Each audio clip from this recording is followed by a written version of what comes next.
all of my love and my sanity. Vanity told me I'm too hard to handle. Dismantle any opposition, quit playing me. Brothers hella lame, how they get their name? Israelites lacking integrity. Politics made it to Israel, but it's not spiritual. Why can't I let them get next to me? Chef in the kitchen, he cooking, he cooking, he cooking. These niggas trying to steal a recipe. Look at my weaponry, that is my specialty. Lion, a Zion, a Judah, full pedigree. Repping my legacy. If I got a body rappers, then Mac, he gon' be the accessory. Judah the gang, and I'm repping it heavily. Vocals the same, but I got a new melody. I'm from the bottom of Rebel to Grepper Street. Haters, they hate me, they really be repping me. Yeah, they really be repping me. I went to war for some brothers who never had love and they heart of respect for me. Gates told me go where they celebrated, they don't just tolerate your gifts. Christ told me shake the dust off your feet and take your peace with you when you dip. Made it out of a city where plenty crashed. We never had nothing, we needed cash. Feds gave us Aguilera, we didn't know better. We turned it to Lenny Crab. Should've got yards running from my past, but the Lord made a way when he threw the flag. Beat the case, but I blew the bag. Did it bare face, we don't do the mask. Now Protestant, Jesuit, Lutheran, now we don't do the mass. I just be watching they movement and how they maneuvering, slithering through the grass. Who gon' pity for the snake charm? Put them in the bag, shake the snake on them. It's never about who your haters, it's always about how much money you making on them. Put your riches in the most high, that's the best flip for the best price. Cash in with your house shy, I'ma die once, I'ma live twice. Balls mean, but my flow nice. Rep 12, not the pole lights. Chef, he the light of the world, I'm trying to keep all of my babies from pole light. You die once, but you live twice. Please don't get left, you'll have no rights. Me and Chef steam like bowl rice. This be getting 8 like 4 twice. A European, get your soul right. They don't hear me though, like no mic. How they supposed to know, like no advice? Children of the light, like no night. Got me feeling like Ricky Bobby up in Talladega. I'm on the road, feel like I'm on fire. Holding it down till I see the Messiah. Dripping in gold, you see the attire. Dripping in gold, you see the attire. I say it twice for those I inspire. Make it a third for all of the liars. Please do not treat this like entertainment, man, I pray you don't. This a cry for your soul. Renew your thinking and rearrange it, man, I pray you do. Cause the kingdoms are gone. They really tricking for little payments, making money moves, but you losing your soul. How y'all be thinking, be aggravating? I'm not spelling that like I'm losing my nose. We gotta represent, children is watching. We see with the ruach, the spirit is watching. Me and Chef at the back, we did the way that we flipping this heat, man, it feel like hibachi. Killing these demons with pain is my doctrine. I'm bobbing and weaving, it feel like I'm boxing. I want the kingdom of heaven, the mysteries that are spoken of in 2 Colossians. Yeah. Die once, live twice. Yeah.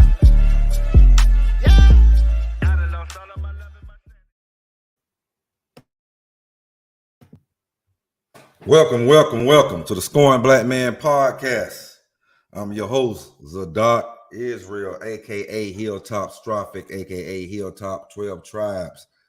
Got the good brother, my co-host, Brother Don Yehuda, aka y'all go subscribe to Fire Talk Radio Podcast. That's that brother Don Yehuda, the brother, good brother. How you doing today, brother? I'm doing good, bro. Chilling down here in North Carolina, enjoying the weather. You know, got to see my mother. It's been a minute, so definitely sitting back, ready to jump in on this Sabbath day. Happy Sabbath to everybody out there and to yourself. I'm ready to get this thing cracking. Well, today's show, episode 29, No Fly Zone, the murder of Black men and women celebrities. And we're just going to go ahead and jump right on into it. I'm gonna get my screen shared, man, and we're gonna share a little video with y'all. Give me 1 second. Give your shameless plug. Yeah, everybody out there, go subscribe, like, and share Fire Talk Radio Podcast. I don't have any in-depth videos as of yet. I'm putting some things together, but go over there and enjoy the shorts. Like and share the shorts. You know, I love comments. I like to build with brothers and sisters.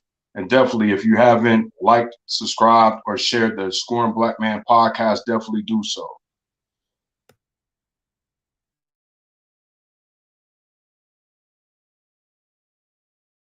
The other day that to be a rap artist is the most dangerous job in the world. It's more dangerous than going to war in Iraq because you're always on defense. You don't know who's who. People can get right up on you and try to do something to you. You always get into beef. How many times we heard rappers, tour buses get shot up this week? They wait till they get a rap deal to start packing all these guns and carrying all these guns.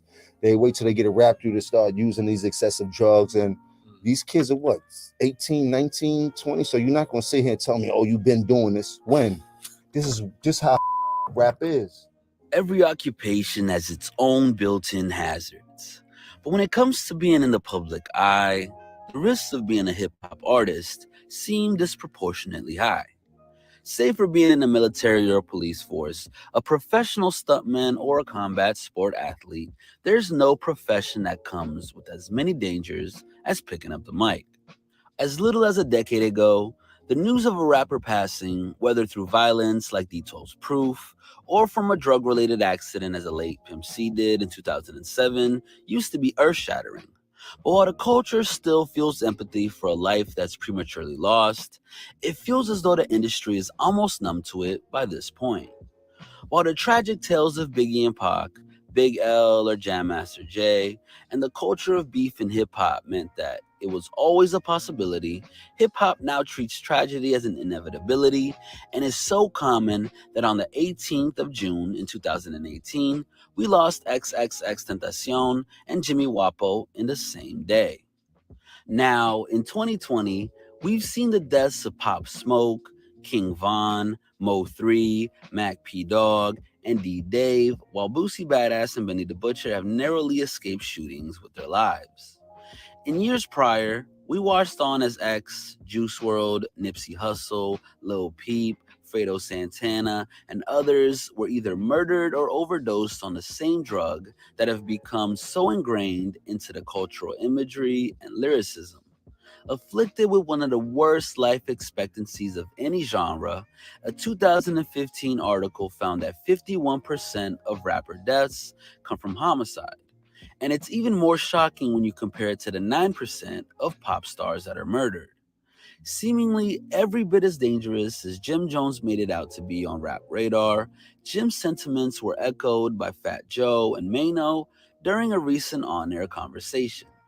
In the wake of the latest Spada deaths, the Terror Squad leader and the Brooklyn MC discussed how a career in the rap game was no longer being used as a gateway to a better life and was dragging artists back into dangerous situations. People get in the game to change their life, and then they wind up being caught up with certain elements that come with the shit, and they're trying to prove they tough. That's what we're trying to say. You don't have to start that way, and we don't got to end that way. That's counterproductive. We looked at music as an opportunity to get away from what we was doing out here.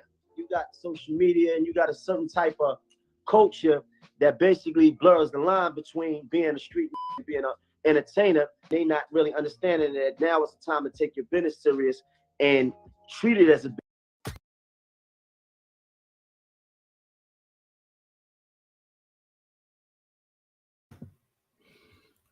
Man, let's talk about that, man. Let's talk about that, man. Did you hear them statistics, man, so far, man? We're going to let this video, you know what I'm saying, keep playing, man. But we just want to break this shit all the way down. Shalom, Sister Weezer. We want to break it all the way down. You know what I'm saying? Break it all the way down here, man. Shalom, K. Judah. You know what I'm saying? Man, he said 51% of rappers' deaths come from murder. I don't know how many percent come from, you know, the damn drugs that they damn using. You know what I'm saying? Man, you're Jim Jones just told you, man, being a rapper is like one of the most dangerous drugs, man. I mean, jobs it is. You know what I'm saying? I used to rap. I used to, you know what I'm saying, music management. I got out of all of that shit. You know what I'm saying? Because first of all, these niggas lazy as hell. You know what I'm saying? They had like damn, you know what I'm saying, like damn divas or some motherfucking shit. Then you got the whole point. It's dangerous for everybody. You know, they just showed you they just talking about the rappers. They ain't talking about the managers, the security guards, you know what I'm saying, the bodyguards, and everybody else, you know, they homeboys, you know what I'm saying, their girlfriends, their wives, everybody else is getting popped. Everybody getting popped. You know what I'm saying? Everybody getting popped out there, man. You know what I'm saying? Like, this shit is crazy, man. And this right here is really part of the reason, man. Why, man? Let me get this right here real quick, man. What you got to say about that, brother Daniel? Who the why I grabbed this? You know what I'm saying? This jewel here to drop on. Hey man, 51% is a large number. Like you said, that doesn't include the people who are not in the rap, hip hop, movie, any of the media professions. What about the numbers that attribute to the brothers and sisters that listen to this music, that try to emulate their favorite rapper or actor or singer, and they're falling to the wayside also? You know, it doesn't include those numbers. So 51% is a very high number. So if you got 51% just in the rap industry alone, you probably can double that outside of the rap industry, just in the streets, as far as people emulating what they see on TV, because we already know our children are very impressionable. They see things on TV as programming. That's why they call it television programming. They're going to television, that's going to program your brain to act out the things that you see and the things that you do. It's directly tied together, man. So definitely drop that jewel on them, man, because this is going to be a heavy topic today. And a lot of people ain't going to want to hear it because, you know, a lot of people are entrenched in the rap, hip hop culture lifestyle because it's one and the same with our reality right now. Man, I just want to hit y'all with this is the main problem. Childish black men and childish black women, but we're talking about childish black men, man. 1 Corinthians 13 chapter, 11 verse. When I was a child, I spake as a child. I understood as a child. I thought as a child. But when I became a man, I put away childish things. That's what these niggas is not doing. Mm-hmm. The ones that's doing the killing and the ones that's getting killed. Because you're putting yourself in situations, you're still doing this, you still want to gang bang, you still want to talk shit. The motherfuckers telling motherfuckers to pull up. Man, it's so many people that they didn't even put on them. I mean, you got rappers and entertainers, period, that have been shot multiple times. They keep begging niggas to come out. Man, y'all niggas shoot me in my legs, niggas shoot me in my head, and niggas come back and shoot your head, you're dead. Right. What about those rappers not famous, who you don't see on social media? Those aspiring rappers, you know what I'm saying? A lot of them getting smoked to the left and right. Your local neighborhood rappers, you know what I'm saying? Yeah. Like, you know, your underground rappers that you don't know. All these niggas and niggas is dying. We just had recently a female rapper from Memphis, Tennessee. Name what? So what was the name? A lot of Cash Deso. So you know, and you know, she was, you know, and people got mad. I did a short, and I was like, you know, even, you know, the masculine women can get killed in this, you know what I'm saying, in this rap game, in this gangster life, period. Because, you know, a lot of people got mad. Well, a few people got mad, you know what I'm saying? It's just a few. You know what I'm saying? But because I used the word masculine, but that's what it is, because this is a kill be killed game. You know what I'm saying? This ain't really no place for us to be doing, especially not for a woman neither. You know what I'm saying? So they not giving a fuck right now. You know what I'm saying? Right. You know what I'm saying? These niggas is killing each other, and they're killing men and women, kids, grandmas, moms. They don't give a damn. Go ahead, brother. And see, we got to make a difference, right? Because, you know, a lot of times you hear people make a difference between niggas and black people, right? We're going to make a difference between niggas and Israelites, people that's in the truth and people that's still in the darkness, because the modern term for nigga is ignorance. You know what I'm saying? And a lot of our people suffer from cognitive dissonance. They know that the lifestyles that they promote, they live, and they see is detrimental and destructive to the community. But because it's all they know, they're going to hold fast to that thing, and they're going to ride it till the wheels fall off. In most cases, until somebody get taken up out of here. Matter of fact, in Proverbs 14 and 12, because they said the life of a rapper, Jim Jones said it ever so right, that a rapper's life is hazardous, right? And so it says in Proverbs 14 and 12, there is a way which seemeth right unto man. So these lifestyle norms that we hold on to, it seems right to us because this is all our people know. This is all our people been programmed to see and interact with.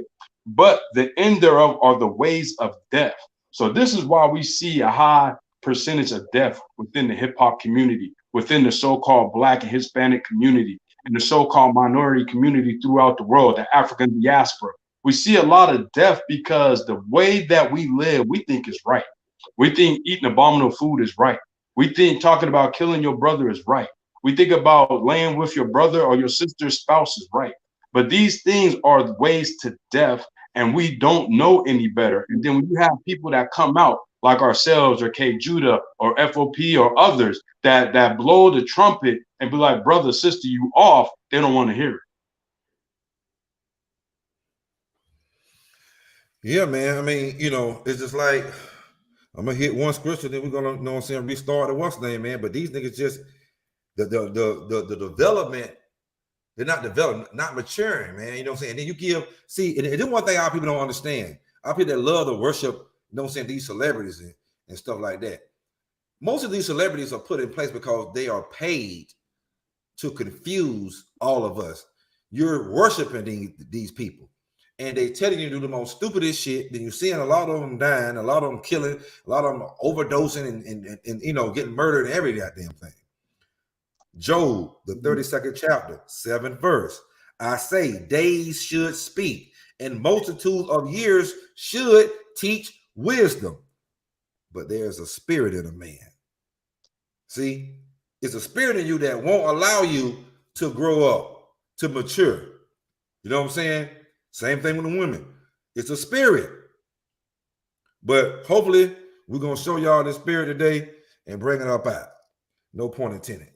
Brothers of Dark. Let's talk Wisdom and Knowledge Radio. The link is in the chat for anybody want to come on. Brother K. Judah, I know you probably want to give your 2 cents, but let me start this, share the screen again. Hey, it's Adam from StreamYard. We have an exciting new feature to announce called Green Room. Business. But while we know the dangers of being a rapper, the real question that goes unasked is why are more artists falling victim to hip-hop's cruel ways than ever before? If you were to look at the general idea of what a rapper is in 2020, it's obvious that the behavior that the public expects of rappers presents various dangers. Hip-hop has always had a fascination with the darker sides of life. Seen as part of the stereotypical build of a mainstream-minded rapper, we've reached the point where even Drake, who we know to be a childhood soap opera star on Degrassi, rather than a street-savvy hustler, will talk about catching bodies or taking half a Xan without flinching or considering the consequences. From an entertainment standpoint, this makes sense, as it makes for a more compelling story than someone who sticks to the straight and narrow. However, the fusion of reality and fiction in hip-hop doesn't compare to the world of film and TV.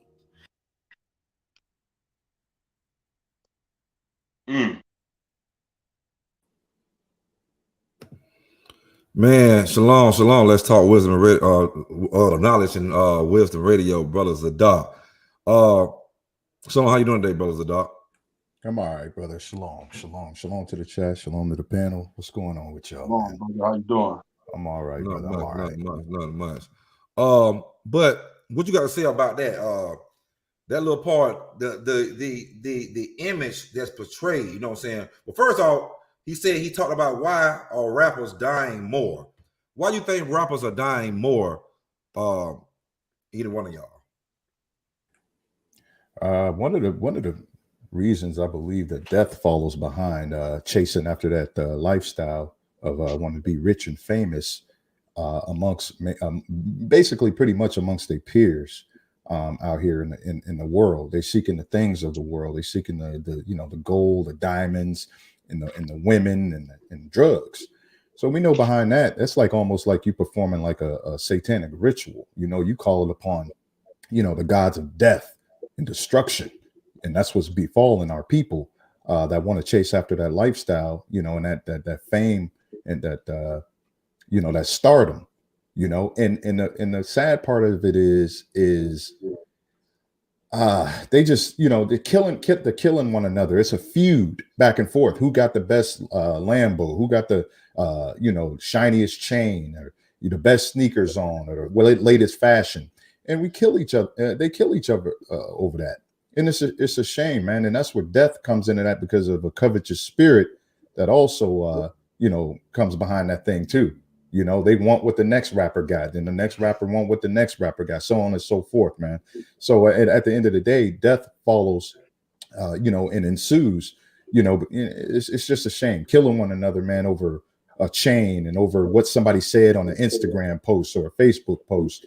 You know, that's what's going to befall our people. And these things are written, you know, it's prophetic, you know, and they lack the knowledge. They don't want to understand when truth comes out. You know, I'm pretty sure they see these Israelites out here on these blocks and they just walk on by. What the scriptures say, they pull away the shoulder and they stop their ears.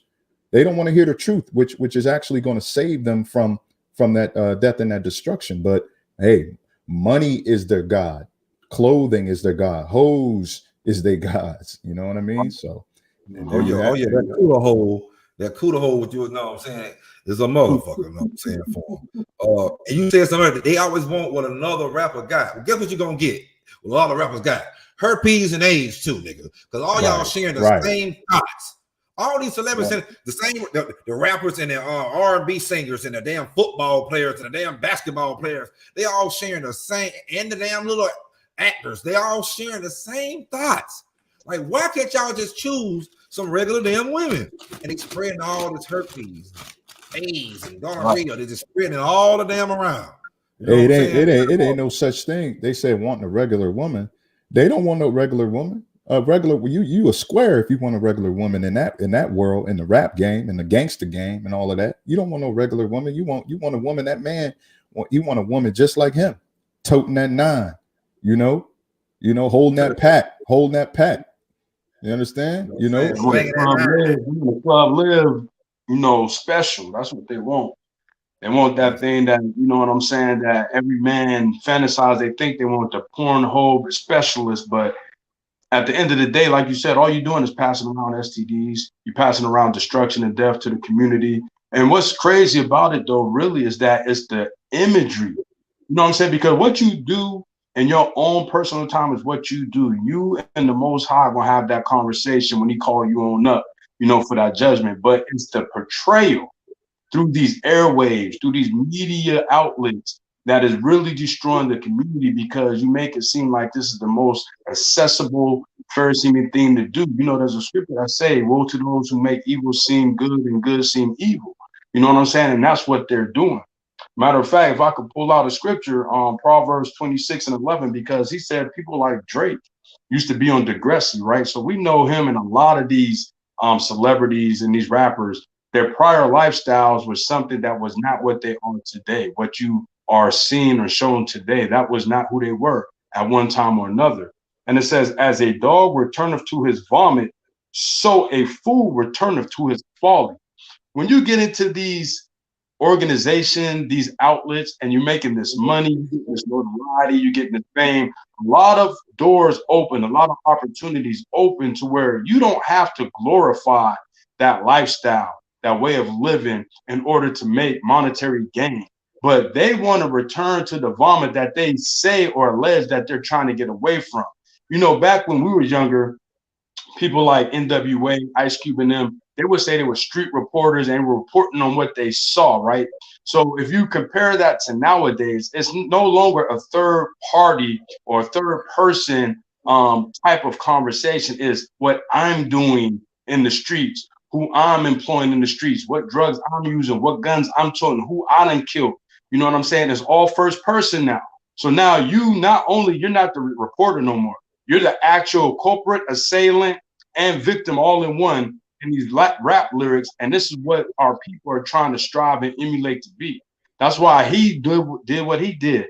He went from Degrassi, like they said, to now he'll talk about using drugs, popping somebody. It's emulation. That's, you know, the love of the flesh right there. You emulating what you see others do, because it's a system that's allegedly proven to get you fame and notoriety and record sales. Yeah, man. This is, I mean, you know, basically, you know what I'm saying, you getting put out there. You being, you know what I'm saying, you being made a damn spectacle to the damn world. You know what I'm saying? Right. You getting put out there. You know what I'm saying? You're getting put out there. You know what I'm saying? It just is what it is. You know what I'm saying? Yes, Sister Bridget, you're absolutely right. You know what I'm saying? Doing rituals, same sex, sleeping with animals, all kind of stuff. We finna get into all of that. You know what I'm saying? But before I play the, you know what I'm saying, play some more of this video, let me get a good scripture for you. Why we on it? Why I'm on it? Y'all being being a spectacle. Let me get 1 Corinthians 4th chapter 9th verse. For I think that the Most High have set forth us, the apostles, last, as it were appointed to death. For we were made a spectacle unto the world, and to angels, and to men.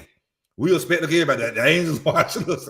Every other damn nation of people looking like these niggas, these little jigaboos will do anything for some damn money, won't they?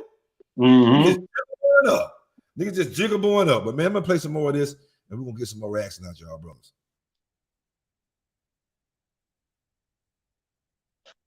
And as a result, there are 3 key factors that contribute to the increased risk associated with being a rapper today. For starters, there's an added pressure that rappers feel to uphold their image, and when it comes to those who keep their rhymes revolving around the street life, this can be more hazardous than ever. Courtesy of new artists growing up in the Instagram generation, the constant presence of cameras or access to public opinion creates an identity crisis when everyday actions become performance. In turn, it leaves them tethered to people's expectations that if you're a drug addict party animal on record, you'd better be one in person too. Likewise, if you're claiming to be in the streets, they want to see evidence of it splashed across their feeds, no matter the consequence. As we all know, gangster rap isn't exactly anything new. However, just as NWA self-identified as street reporters and actual gangbangers, most of the violence that groups such as G-Unit, Onyx, Bone Thugs, or anyone else discussed came from in the past were always used as more of a marketing ploy. There's a sense that in today's iPhone-filled world of instant communication with audiences, everything's become too real and rhymes aren't seen as a valid evidence that they once were. Now,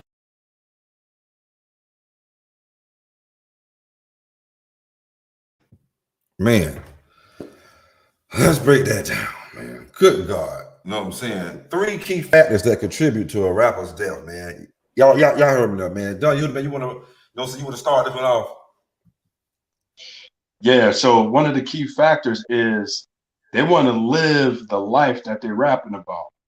You can't, Boosie said you can't be a gangster and a rapper. It just don't work.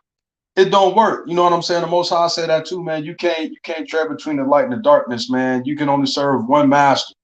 You can't do both. You know what I'm saying? And these rappers, the thing about it is, like they said, when social media hit, Instagram, TikTok is newer, but when you had MySpace, Facebook, when they came around, Instagram, this destroyed the minds of our youth because this gave them the platform to be able to communicate with people all over the planet. But what happened also was with hip hop being the way it is, very influential, it's part of our day-to-day life. It's more than just music. Hip hop is a way of life. It's a culture. And when they hijacked that culture and started implementing the destructive factors within the culture, now our kids grew up on those things. Our kids became, obsessed with portraying these images. So now when you have a platform that allows you to speak to the masses around the world, people you don't know, but they all gravitate towards the same thing. Now everybody wants to show who has the bigger nuts. You know what I'm saying? Who's the gorilla in the jungle? Who's King Kong on this Eiffel Tower or this Empire State Building, should I say? And when that happens is you see a lot of our people acting these things out in live time for us to see. Not only incriminating themselves, but also fueling the fire and the flames for their own destruction. You have gangs on there warring with each other on TV and on mediums. You have, women that's pretty much promoting themselves in a sexualized manner, worldwide on the airwaves. So social media has been a tool that was used for our destruction. It's something that's been put on automatic pilot for us. They gave us a tool to where they don't have to even intervene. They just gave it to us, just like when they dropped the drugs and the guns off in the community. Once we got our hands on it, we did nothing but the most destructive things we could think of with it. And I'm just gonna go and tell you, man, most of these niggas soft as a motherfucker, man. They get some of the softest damn niggas and turn them into a damn gangster rapper. And this is why, and see, when you take a person that's not from that type of environment, and you put them in, now they're in the celebrity environment, but they got to be in a super gangster environment as well, because that's what they rapping now. That's what the ish. the pertaining to people. You know what I'm saying? Making them, oh no, we don't want y'all to rap about uplifting each other. We're gonna put like J. Cole and Kendrick Lamar, them, you know, even though they can't stop them boys because they're just too good at rappers to not make money. But then I gonna put them boys out there like they're gonna put all these little stupid motherfuckers out here talking about killing another black man, killing another black woman, or you know what I'm saying, horn the black woman out, you know what I'm saying? Him, and I mean, just all kind of stupid ass shit. But a lot of these niggas ain't in that environment.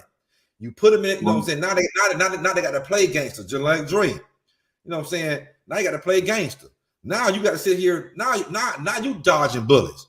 You know what I'm saying? Now you trying not to get packed out. Now niggas catching you and packing you out. You know what I'm saying? Because this is what happens. You know what I'm saying? But like I say, niggas do anything for money, man. Niggas do anything for money.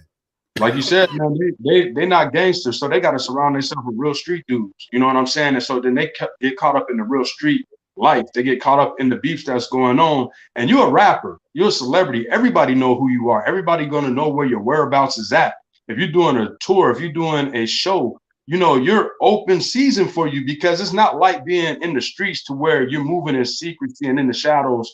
You're wide open display for everybody to see. So if these niggas over here don't like you because of who you're around or what you claim, it's nothing for them to find out where you are or where your next show gonna be at and come to see you. You know what I'm saying? And you better hope you have them killers with you, because if you don't, or if y'all get caught lacking, this is why we have this show today, because they're involved in a lifestyle that's not profitable to them. You know what I'm saying? First and foremost, let me get the scripture before you move on, because this is what's going on also. Jeremiah 4:22, it says, "For my people is foolish." We got a lot of foolishness going on, especially over these airwaves, man. And it says, "They have not known me.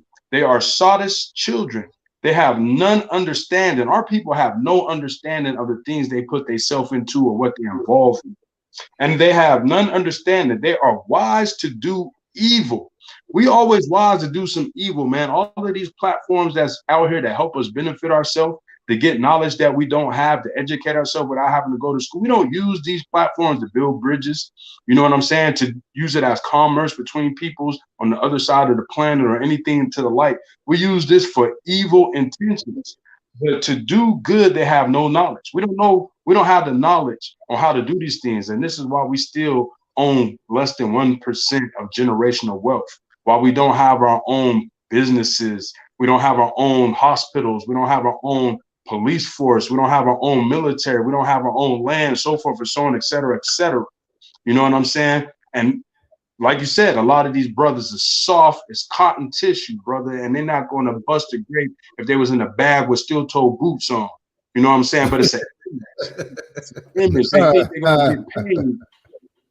Your only payment going to be destruction or the jail cell or something to that extent, you know? And then you got these niggas looking like, half these rappers looking like damn little crack babies trying to hold up big AK-47s and all kinds of shit. Niggas don't even know how to hold a goddamn gun, nigga. You know what I'm saying? With them little tight pants on. With them little tight pants on, running down the street like a penguin. You running down the street looking like a penguin, man. Come on, man. You know, just there, I mean, 125 pounds soaking damn wet, trying to hold these big guns, don't know how to shoot. You know what I'm saying? And all that you do is wake up every fucking morning. How can I kill my fellow brother and sister? You know what I'm saying? How can I kill them? You know what I'm saying? How can I stun on them, man? You know what I'm saying? Man, I don't want no other nigga to get money but me. I want to be the head nigga in charge. I want everybody to look up to me. Look.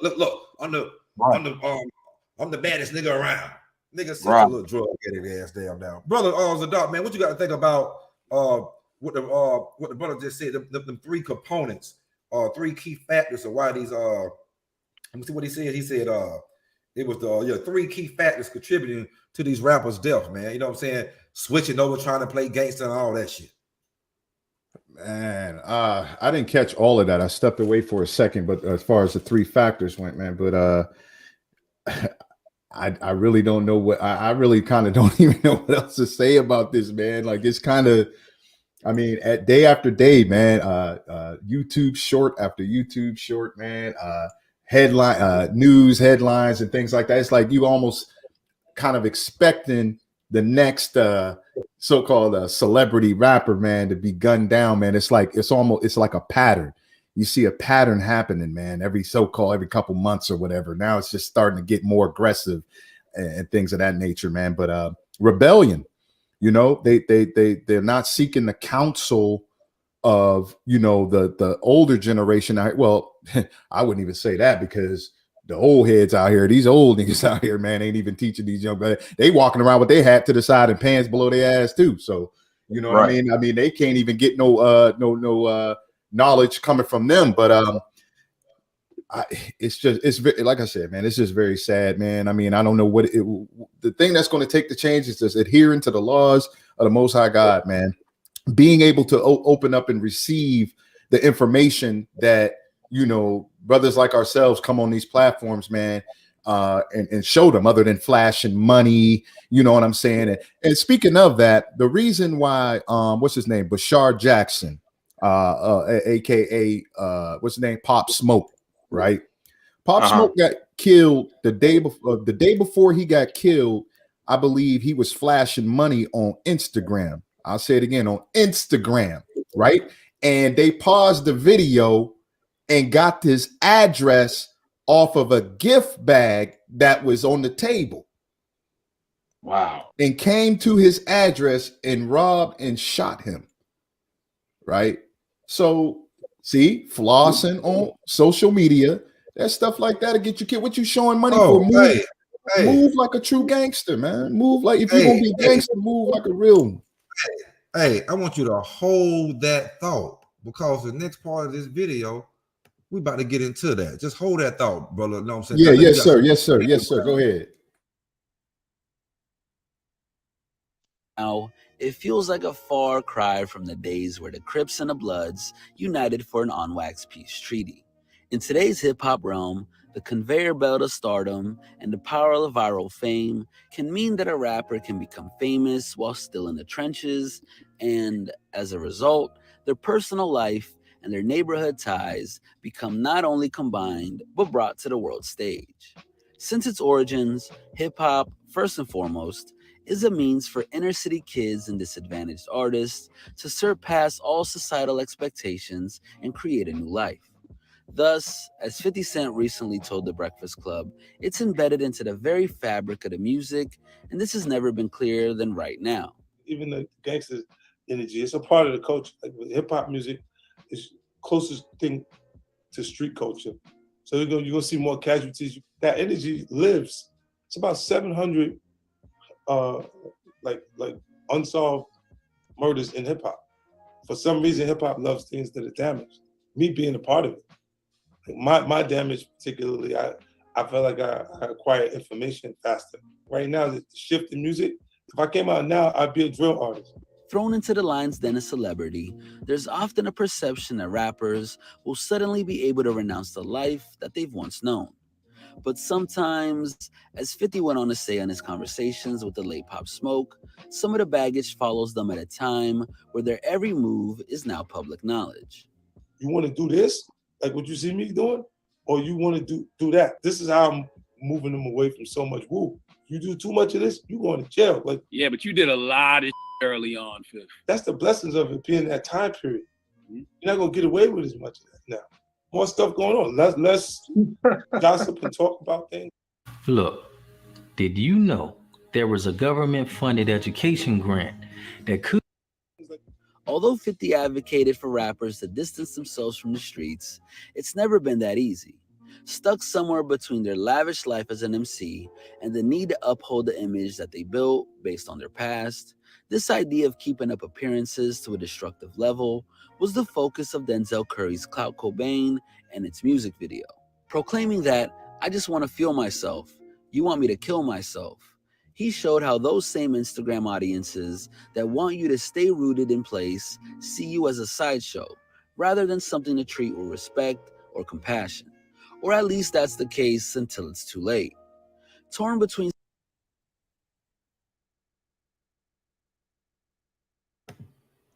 Oh man, 700 unsolved murders in hip hop. 700 unsolved murders in hip hop. 700. Oh, wow. That's crazy. 700. Shalom, you know what I'm saying, Beanie. Shalom, Professor Lovely Lady. You know what I'm saying? Man, this is 700 unsolved murders in hip hop. Man, who want to be? Why would you want to be a rapper, man? Why would you want to even be in hip hop? Man, it's an automatic death sentence, man. Facts. It's an automatic death sentence, man. Automatic, you know what I'm saying? And what the whole thing was about, and what I told brothers the dog, you know what I'm saying, to hold on, because he was going right into what they were just about to bring up. You know what I'm saying? And it was all about today hip-hop means becoming famous while still living in the street and showing receipts. Mm. And showing receipts.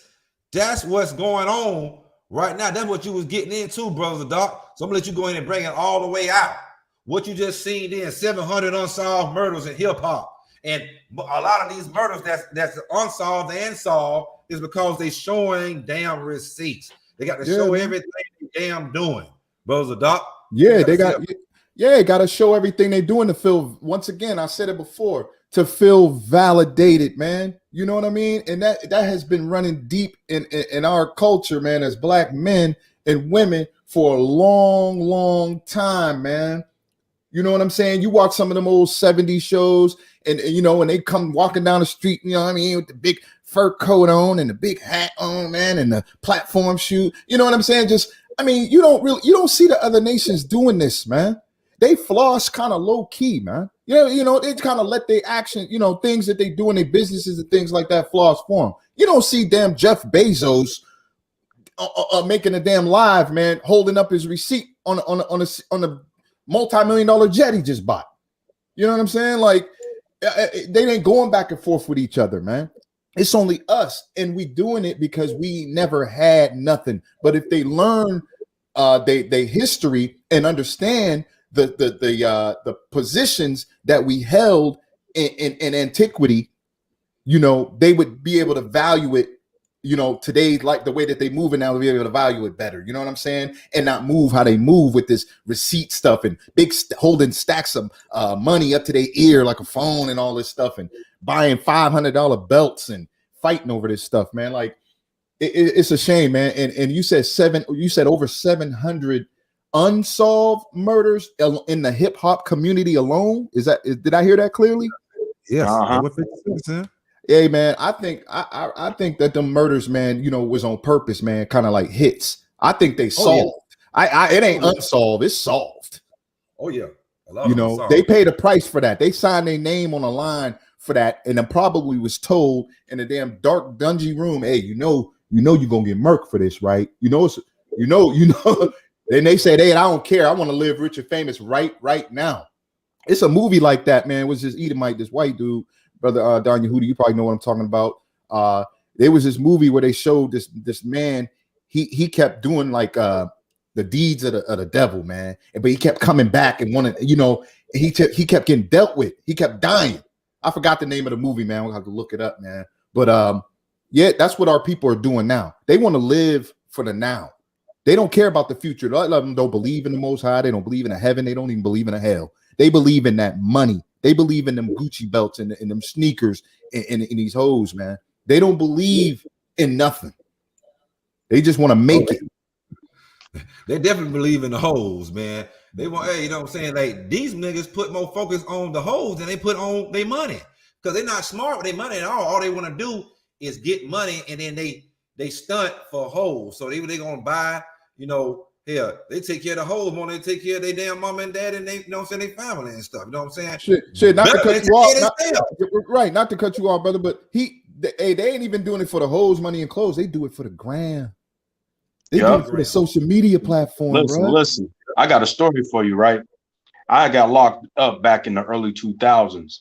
And at that time, social media wasn't really popping. So when I had got out, MySpace was what was popping at the time. You know what I'm saying? So I had money that I put to the side from my little hustle and everything. So me getting on social media, MySpace, getting involved with that, I'm like, damn, I want to be like these brothers showing their money and all that. So I get on MySpace, flashing $60,000. Man, you know how dumb that was? Man, the wolves came. Wow. Ended up having a strong arm robbery at the crib while I was at work, man. My mother-in-law, See my that? kids, they came in with the guns, See that? snatching around, you know what I'm saying? They got some items out the house at that time, but all of that coincide with you wanting to emulate what you see online. You know what I'm saying? I never was doing anything like that before that point because I got locked up. I think I'm missing out on something. I want to get out. I get on social media. I'm looking at brothers flashing this, doing that, and all this. Oh, I want to be like that brother. I want to do what they doing. Oh, I got what they got. You know what I'm saying? I put it up there. Yeah, and the niggas came knocking too. You put a big stake. You put a big stake in front of the lion's den, and then ran away. Come on, man. You know them lions coming. You know them hyenas coming. Hey, man, since we're telling stories, man, shit. Hey, shit, I got a couple trap stories for myself to tell. You know what I'm saying? Hey, you know what I'm saying? Back when I think it was MySpace, then, you know what I'm saying? Shit, I was doing my thing. Bales are weird. I mean, taking pictures with boohoo pounds, half of bales, and this right here. I ain't getting robbed, but though. Let me fast forward to years later. Now I'm big time weed man. I'm kingpin weed man. I know I got 100 pounds, 200 pounds moving here and there. And so one of my boys back home, you know what I'm saying? I ain't gonna call no names, want to put nothing up, but I'm throwing, you know what I'm saying? I'm quarterbacking. Y'all out there know what that means. I'm quarterbacking, you know what I'm saying, from across the country or whatever. And this nigga who I got, you know what I'm saying, handling the business for me in one place, every time a bag land or the pack land, he got to go right on goddamn Facebook. Wow. The bag is in, and this nigga kept getting his ass robbed. He paid me my money, but he kept. I mean, they coming to his house.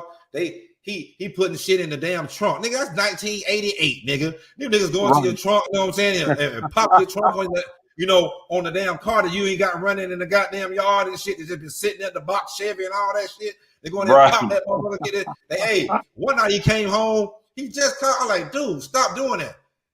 He came home. He said as soon as he put the damn key, he ain't get a chance to put the key in his damn door. Some youngin' came behind him.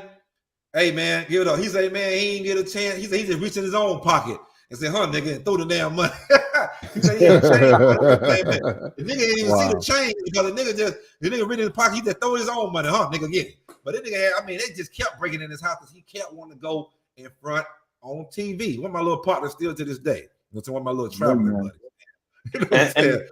And this is a disclaimer. This ain't to glorify that life that we used to be in, but it just shows you that the influence of rap, social media, and the community has on one another. When you look at these things and you're involved in it, is that a lot of times we get caught up in the whole mystique of social media, and most social media is fueled by the hip hop culture among so-called blacks out here watching these things. So we're not glorifying these things, but this is what happened. This real life, this real rap. You know what I'm saying? This is the things that's happening right now to people today because they own social media. We see the gangs and the things happening in Chirac. They right on social media, bigging up their areas, banging on wax, just like in California. Then you hear about somebody getting smoked. You know what I'm saying? So this the correlation that's going on with all of this nonsense. Yeah, I mean, you know what I'm saying? It's just like the brothers of Dark said, Pop Smoke was in, LA. You know what I'm saying? He's from New York, drill rapper from there. He's one of the New York drill rappers, or was one of the New York drill rappers. He was in LA, Airbnb or whatever, or property he may have been renting or whatever. And got on, Instagram, you know what I'm saying? Them boys showing the locations. Hey, this is where I'm at, this is where I got, blah, blah, blah. And them boys pulling up in LA. They like some wild savages, and you think they'd be used to being with Hollywood is out there. You think they'd be used to money because everybody, ain't nothing to see foreign. Motherfuckers got money out there now, you know what I'm saying? But they just still with that nigga savage gang bang type of mentality, you know what I'm saying? But you got to know where to be and how to move. You can't be putting your address and showing shit. Hey, PNB Rock, you know what I'm saying? Him and this old lady, they got to sit here. Hey, this is where we at. You go to the Roscoe's in the hood that nobody goes to except for the people that stay around the neighborhood. And they know they better not care no more than money than what's going to cost for the damn meal. They know they better not have a damn jewelry on. And they can't even, the women probably can't even hardly wear earrings in their damn ears because they niggas is so much savages. You know what I'm saying? You know what I'm saying? They can't even wear a gold stud. The little gold studs you get put in your ear when you're a baby. Yeah. You know what Might I'm rip saying? the Ain't earlobe no, off. you can't wear that. You know what I mean? So he posting, he got his jury on, and he had just took his girlfriend. He made her get off social media. That go back to last week's was now. He made her get off for 6 months. I think it was 6 months or 6 weeks or something. And soon as he let her back on, she started down going posting. He posted. You know what I'm saying? They posting locations and pictures with them. Oh man, come on, man. And then I got videos of him talking about, you know, I don't like to move with security. You know what I'm saying? I like the blah blah blah. And then he teases some niggas from LA. Okay, yeah, nigga, you want to be like me, and this is what happens. We're not saying that these brothers and sisters deserve death, but you could bring that shit upon you real quickly. You know what I'm saying? It's not a problem. You can bring that shit on you real quickly. You know what I mean? So you got to take heed. Hey, brother, I got one for you. I got a verse for you as soon as you're done. Go ahead. Proverbs 18:21. Death and life are in the power of the tongue, and they that love it shall eat the fruit thereof. So that go right into what you was talking about. Old boy, P&B. You know what I'm saying? Talking about he don't like having security. He going to the Roscoe's that nobody in the neighborhood even going to. You know what I'm saying? Jewed up, talking smack with other peoples. You're gonna bring that destruction on yourself. You know what I'm saying? Y'all here warring and beef with people on social media. You don't know who these niggas is, man. These niggas killers and for real dudes. You know what I'm saying? And you out here beefing with them, and you a celebrity. It's just crazy, man. Hey, man, if y'all didn't subscribe to Fire Talk Radio Podcast, man, go there and subscribe, hit that subscribe button. And y'all didn't subscribe to LTKW. That stands for Let's Talk Knowledge and Wisdom Radio Podcast. Y'all go hit that subscribe button as well. That's the good brothers, Don Yehuda, and the good brothers, Zadok Israel. And by the way, if you ain't subscribed to the Sworn Black Man Podcast, hit that subscribe button right now. Hit the like button. Share and like with family and friends. I just want to see what Kodak Black has to say. We're gonna let him, you know what I'm saying? Him and Tekashi 6ix9ine. I want to hear what they both got to say real quick, man. So let me share this real quick, man. Staying connected and doing what's right for you, the need to enter a new headspace and override the thought processes from before the fame were obvious in Kodak Black's reasoning for moving to Calabasas as soon as he got out of jail. See, in Florida, like everywhere I go, it's like people just like me. You know what I'm talking about? So it's like you is like your environment. So if everybody packing iron, I'm gonna have to pack iron. I'm gonna have to be on board too. Damn, y'all kill an ass. Like, you know what I'm talking about? I don't know if they would have did the same thing to me. You gotta have people around you that say, Kodak, you don't need to be out there in the hood like that. Sometimes I miss it. Sometimes but I know I can't get too comfortable. Although Kodak may be in jail currently, he actively tried to escape his past. Meanwhile, on the flip side, Tekashi 6ix9ine narrowly escaped with his life and now has the jail term and the eternal smudge of an informant on his name after incorporating the 9 Trey Gangsta Bloods into his branding. Despite the fact that he may have profited from it in the short term, Tekashi 6ix9ine's situation embodies the age-old saying, play with fire and you'll get burnt. Away from the possibility of living by the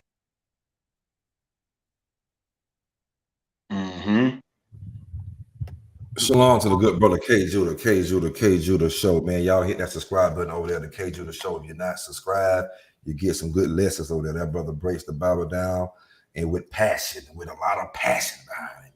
Yes, Shalom. sir. Yes, sir. Hey, Shabbat Shalom to my good brother. Shabbat Shalom to my good brother Don Yehuda, Scorn Black Man Podcast, and my brother Sadak. Big salute to y'all, brother. Big Shalom, brother. So what we just seen was Kodak Black first. He said, you know, that he had to move from Fort Lauderdale. I mean, where you from? He from Fort Lauderdale area or whatever. Fort Lauderdale area to Calabasas. I think it's in California because, you know, Florida is a dangerous state, man. I mean, you can get your wig bust at any time. Them boys love the jack. They, you know, so they call it gooning. And boy, them boys love to do, I mean, home invasions, carjacks, you name it. Them motherfuckers is some real live killers, boy. I mean, I don't know who real. I mean, it's some real live killers over here in the States. Y'all niggas talking about. I mean, it's people talking, oh, it's dangerous outside. No, that people who ain't been outside the United States to travel. You know what I'm saying? The United States is one of the most dangerous countries in the world, if not the most dangerous one. Fact. This nigga Kodak Black, after all that, he said, but I miss thugging though. See, this nigga, hey, I'm telling you, man, and we know this brother. We were talking about this brother so many times on this podcast, man. But if y'all don't know, you know what I'm saying, the brother, he woke up to being an Israelite inside Fort Lauderdale jail by Priest Kahan from what this thing is called, Alliance Israelite. I forgot what is this camp called now. Anyway, he woke him up inside jail one time, so he got out.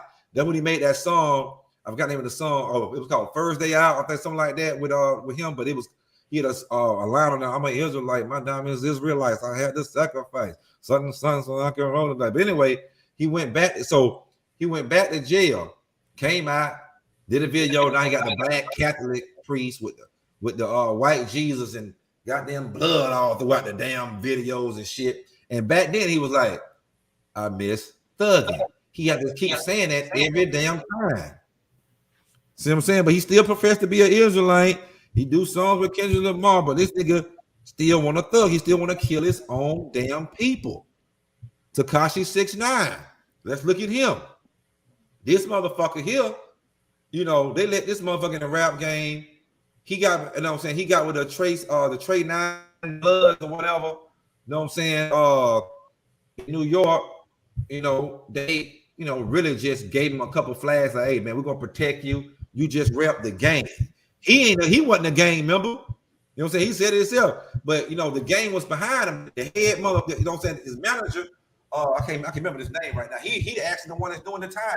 So, you know, and he was, you know, a known New York blood gangster, you know what I'm saying, roll with Jim Jones, them and the rest of the Bloods, the Surus, you know what I'm saying? And when he seen Tekashi, like, look at man, I can offer protection, plus I manage anyway. You know what I'm saying? I'm gonna put you down with the gang. Before you know it, Tekashi sitting down just rapping gang. He blood this and blood that. And then he ain't from nowhere near this type of environment or this type of lifestyle.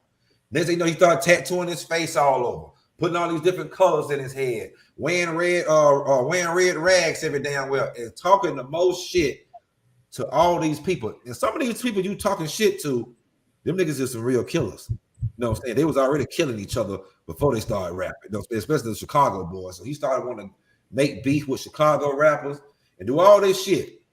Before you know it, the Fed case come. Who gonna be the first one to snitch?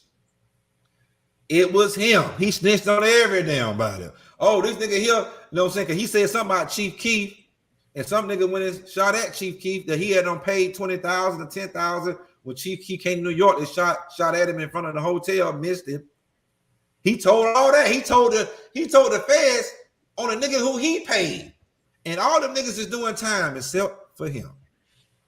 Except for the little Mexican boy. The little Mexican boy ain't doing, little Daniel is his real name. Daniel ain't doing no damn time. You know what I'm saying? But all the niggas is doing all the time. He told, I paid this nigga to do this. I paid this nigga, I seen this nigga do that. This right here went on. But he in the mix of all this shit, paying for it and everything. Now, if he was black, you know what I'm saying, ordering hits and every damn thing. But he snitched because he ain't from that lifestyle. You know what I'm saying? He ain't from that lifestyle. But let me get a quick scripture before I pass it on to y'all and see what y'all think about this. Because this right here, refrain from these type of men, man. You ain't from that lifestyle, refrain from them. And them niggas from them type of lifestyle got refrain from niggas like him. You know what I'm saying? Or, you know, I don't call him a nigga, whoever he is. Shit. Acts, the 5th chapter, the 38th verse. And now I say unto you, refrain from these men and let them alone. For if this counsel or this work be of men, it will come to naught. Your ass gonna die. You ain't gonna prosper. Your ass gonna, if you make it through without dying and going to jail, a lot of you niggas gonna go broke because you still trying to live a lifestyle of these goddamn gangsters or super drug dealers and celebrities. They don't give a fuck about you. I looked at Rich Boy the other damn day. About broke my heart yesterday, man. Rich Boy doing bad. That motherfucker on some kind of dope so goddamn bad he just went to jail for domestic violence on his mom and daddy. You know what I'm saying?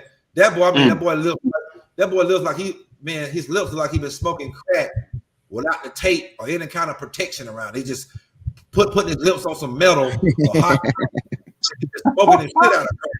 That motherfucker don't blister his lips. I'm for real, man. When it's over with, Y'all go on YouTube and find Rich Boy, man. Just type in Rich Boy. See what he been going through for the past month. This boy is fucked up.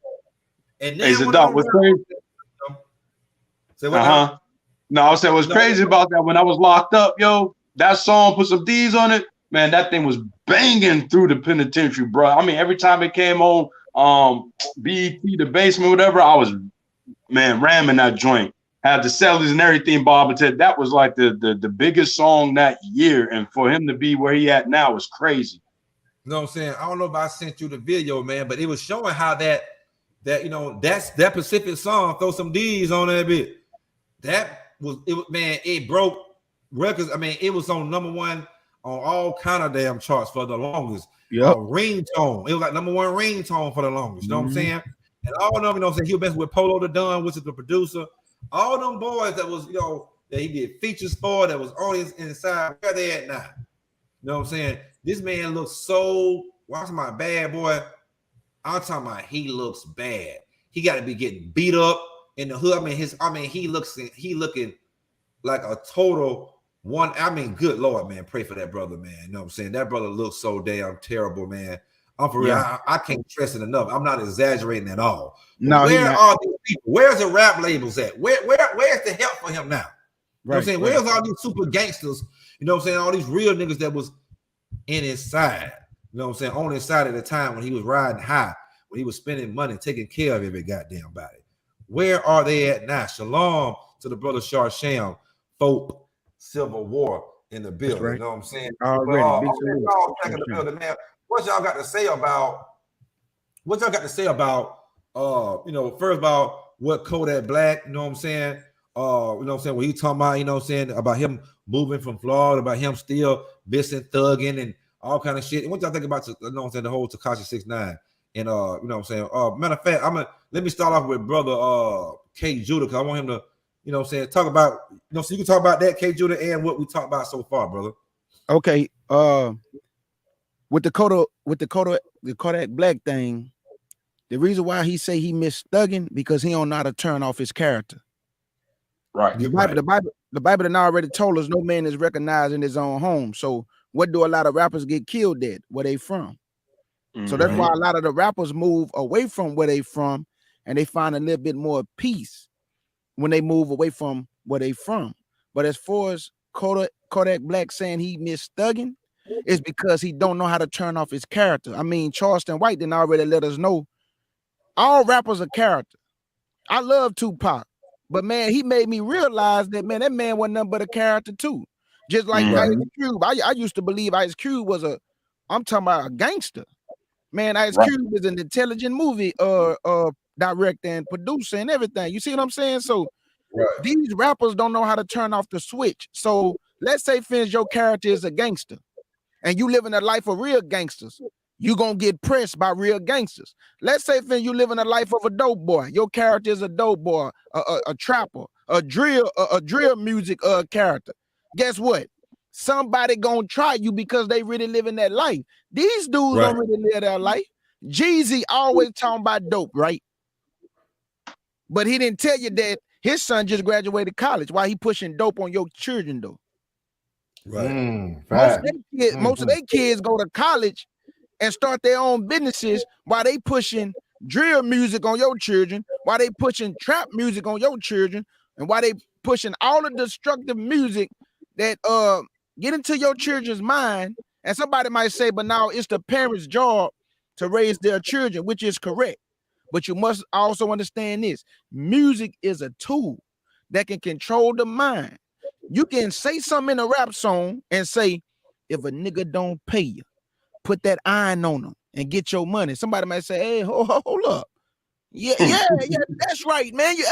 You know what? Oh, buddy owe me some money. That's what I'm gonna do. So you don't understand the power of your words. You can cause people to commit things because of your lyrics, bro, because words are powerful. And much is given, much is required. And none of your favorite rappers, your big name rappers, do anything or start no type of committee to stop the things that they see. That's why I give big salute to Charleston White, because he doing something that I ain't never seen nobody do. And that's hold up a mirror to the hip hop community and make them look at themselves, and they don't like what they see. So that's why he the most hated man in America right now. because they don't like the reflection and the mirror that he holding up, and he turning everything back on them that they didn't put out to the public. And that's what I see. Brother John Yehuda. Yeah, hey, be not deceived. Evil communication corrupt good manners, brother. That's right. That was right there on it. A lot of these brothers, they live in a totally different lifestyle than the one they portraying to you. And they like to hide behind it as though, you know, we could do it in the movies. They don't hold actors to the same accountability. You're right, because hip hop culture, once again, is a culture. You don't have a movie culture. You have hip hop culture, meaning these people actually, this is embedded and ingrained in our day-to-day life. Right. We come out the womb listening to hip hop culture. It's art, it's dance, it's your thought process, it's lyrics, it's how you handle certain situations. It's all engraved into a whole systematic way of life. And these people are giving us one angle, and they're not showing us the other angle. Like you said, Jeezy's son just went to college. They're not making songs or showing you how you can get into college, what you should do, what avenues would be beneficial to you, who you should contact, what loans or what not to do financially. We're not getting those same things balanced as far as the positive, profitable things for our community. All we're getting is shoot 'em up, bang, bang, kill, kill, and that's it. And that's it, because as we know, the Ashkenazis run the media source, so they promote those things. And like he said also, K. Judah hit a lot of good points. A lot of people will say that, you know, the parents should raise the kids, which is true. But media is so accessible today, it's impossible for a parent to govern over what their kids see or hears at all times. It's impossible. And if anybody believes that, they are foolish to think that. So a lot of times, you know what I'm saying, the only thing we can do is really just harping on our kids and ourselves about the words of the Most High, and you know, instill those things in them, because we know that at some point, even if they turn away briefly, they'll come back to it, because it's going to be some life experience that's going to jog their brain as far as, oh, mommy and dad told me about this, or the scriptures was spoke about this, and it's going to come back on them in remembrance. But for those that still sleep out here in the world, who's losing their way, all they got to expect is death and destruction if they don't turn from, you know, participating in this lifestyle. Brothers are dark, man. Big salute already. You know what I'm saying? Brothers are dark, man. I mean, you heard Kodak Black, you know what I'm saying? He moved, you know what I'm saying, but he still missed the thugger, you know what I'm saying? You heard about Tekashi 6ix9ine, you know, this little Mexican boy, little Daniel, man, you know, he didn't have a tattoo. He didn't have a tattoo in his damn face. It wasn't a tattoo in his damn face, but you know what I'm saying? But as soon as his ass, you know what I'm saying, started rapping, the game member saying, oh, man, we can make some money off this nigga. Hey, come here, little Daniel. Let's put some red flags on you. And hey, man, you know, as a matter of fact, put some colorful hair. I think all that colorful hair was his shit, and tattoos in his goddamn face. And now he's a cholo gangster now. You know what I'm saying? Like, and then everybody get put to the feds while this nigga snitch and get off and come out talking more shit than he was before. And don't snitch. What y'all say about that, brothers and dog? That these are just lying children, man. These are the children, man, that was brought forth, man, from our forefathers, man. That, you know, it's a marvelous, it's an astonishing work being done, man, on this earth, man, by these wicked ass people, man. But let me get Isaiah 30:1, man. It says, woe to the rebellious children, saith the Lord, that take counsel, but not of me. A lot of these, like, you know, however you want to correlate this, but we got to look at these things as prophecy being fulfilled, man, on the earth, man. And a lot of these people, man, are just taking counsel from their peers, not, like I said earlier, man, not from a wise man, but from an evil and wicked man. Somebody, you know, they coveting after the things that they see on social media, TV, and whatnot, and they don't want to take the counsel. The counsel is far from them. Now, no, I don't want to do that. I want to rock the gold chains and the teeth and you know, and chase after women, man, and pop you know, all kind of hoes, man, and shoot my own people. You know, it says in that they cover with a covering, but not of my spirit. Now we know just by looking, you see a man, you gauge a man, you know, by his walk, by his talk, you know, by the fruits of the, you know, the spirit. What is he bringing forth? These people evil and wicked, man. They cover it with a spirit, but it's not the spirit of the Most High. It's not the spirit of the Lord. You know, they doing the bidding of their father, the devil. You know, the spiritual demon Satan, man. You know what I'm saying? It says, but not of my spirit, that they may add sin to sin. You know, just piling it on, man. You know, and then death comes. Then everybody's supposed to cry and throw the nigga on the t-shirt with some wings on it, talking about rest in heaven, man. You know what I'm saying? Right. You know what I mean? Like, come on, man. Like, come on. You seen what Lil Pookie, you seen what he was doing all day long. You saw his videos. You saw his little freestyle battle. You saw it. It was all he was speaking. We was talking about the evil communication. So he was, bringing forth evil communication. What did you think what was going to happen? I got a son that rap. I got a young son, and he rap, and it's horrible, man. It's terrible. And I tell them about it, but they don't want to hear. They don't want to hear the word, right? Verse 9, it says that this is a rebellious people, lying children that will not hear the law of the Lord. I try to give them the laws. I try to give them the teachings. They pull away their ear. They stop their ear. They pull away the shoulder. They don't want to hear it, man. So when that death and destruction come, I'm sorry. Hey, listen, we all love our children. We all love our family members and things of that nature. But when you giving them, you bringing it out and you trying to teach them the right way, the righteous way to walk that path, and they don't listen, why are you crying? Ain't when there in a story in the Bible where the Lord took away who I forgive me if I'm wrong, K. Judah, you might know, one of you brothers, Daniel, who might know, but one of them brothers' wives, I believe, got taken away from. Lord told him, don't you shed a tear. You all know what I'm talking about? Mm-hmm. Anybody know what I'm talking about? Oh, I know what you're talking about. I just want somebody to confirm it, man, just so I'm not, if I'm off, I'm off. Somebody please correct me. But yeah, so it's like you got to do the Lord's work, man. So what are we sitting up here? You did your part to your family member, right? You did your part. You told him. You what did he say? Give him warning of me. You did that. Now all of this death and destruction is going on. We know why it's happening. We can't, veer off of our path though. All you can do is just plant your seed and another one come and water it, man. As long as you did your work. Facts. Right? That's right. That's all right. There we go. I mean, what I'm saying? Like you said, man, hey, you know what I'm saying? My son, he stays with me, you know what I'm saying? So why I tell him all the time, you know what I'm saying? Kind of like KJ tell his kids to stay with him. You know what I'm saying? Hey, you an Israelite, you know what I'm saying? You got your identity. You ain't one of these dumb niggas out here that don't know who you is. You holler, you know what I'm saying? You let the white man tell you who he is. You listen to your mamas, your grandmas. They don't know nothing but white damn Jesus all day. And they still damn do wickedness all goddamn day long. You know what I'm saying? So you know who you is. You're studying the lessons, you know what I'm saying? That I'm sending. Now, as they get long, they start to bust a little nuts now. You know what I'm saying? They start to bust a nut here too, and they stray on off. Hey, you know what I'm saying? That's why. Yeah, that's why it's so important. That's why That's why it's just so important to teach them as a child. Get them from the womb, man. Teaching them these, teaching them these laws, teaching them the way of life, teaching them to know God, to know the Lord, to walk and be an upright, upstanding, young man or woman. That's why these women, you know what I'm saying? And I ain't getting on the women. Trust me, I ain't even going there. I don't want no smoke. But that's why the women, it's important that there's a man in the house guiding that household, leading that woman, because she's supposed to be teaching them children, man. Not that scripture about you understand what I'm saying? And that's where I'm going. Right, go ahead, brother. No, I ain't even cut you off. I was saying I'll go a step further.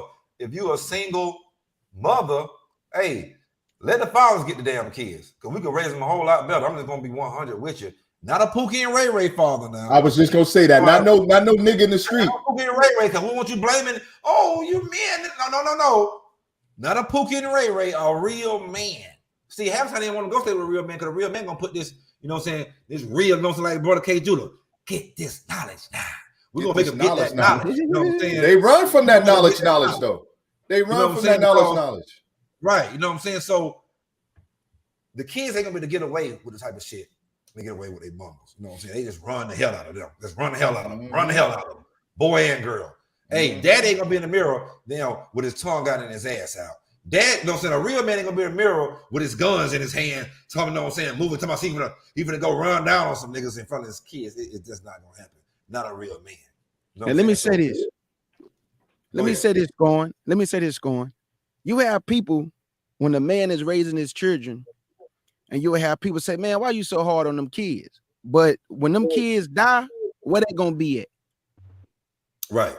Nobody not gonna be around that'll comfort you because you listen to them and you wasn't hard on your kids. See, you gotta be hard on them while they're young, so you don't gotta do it when they get older.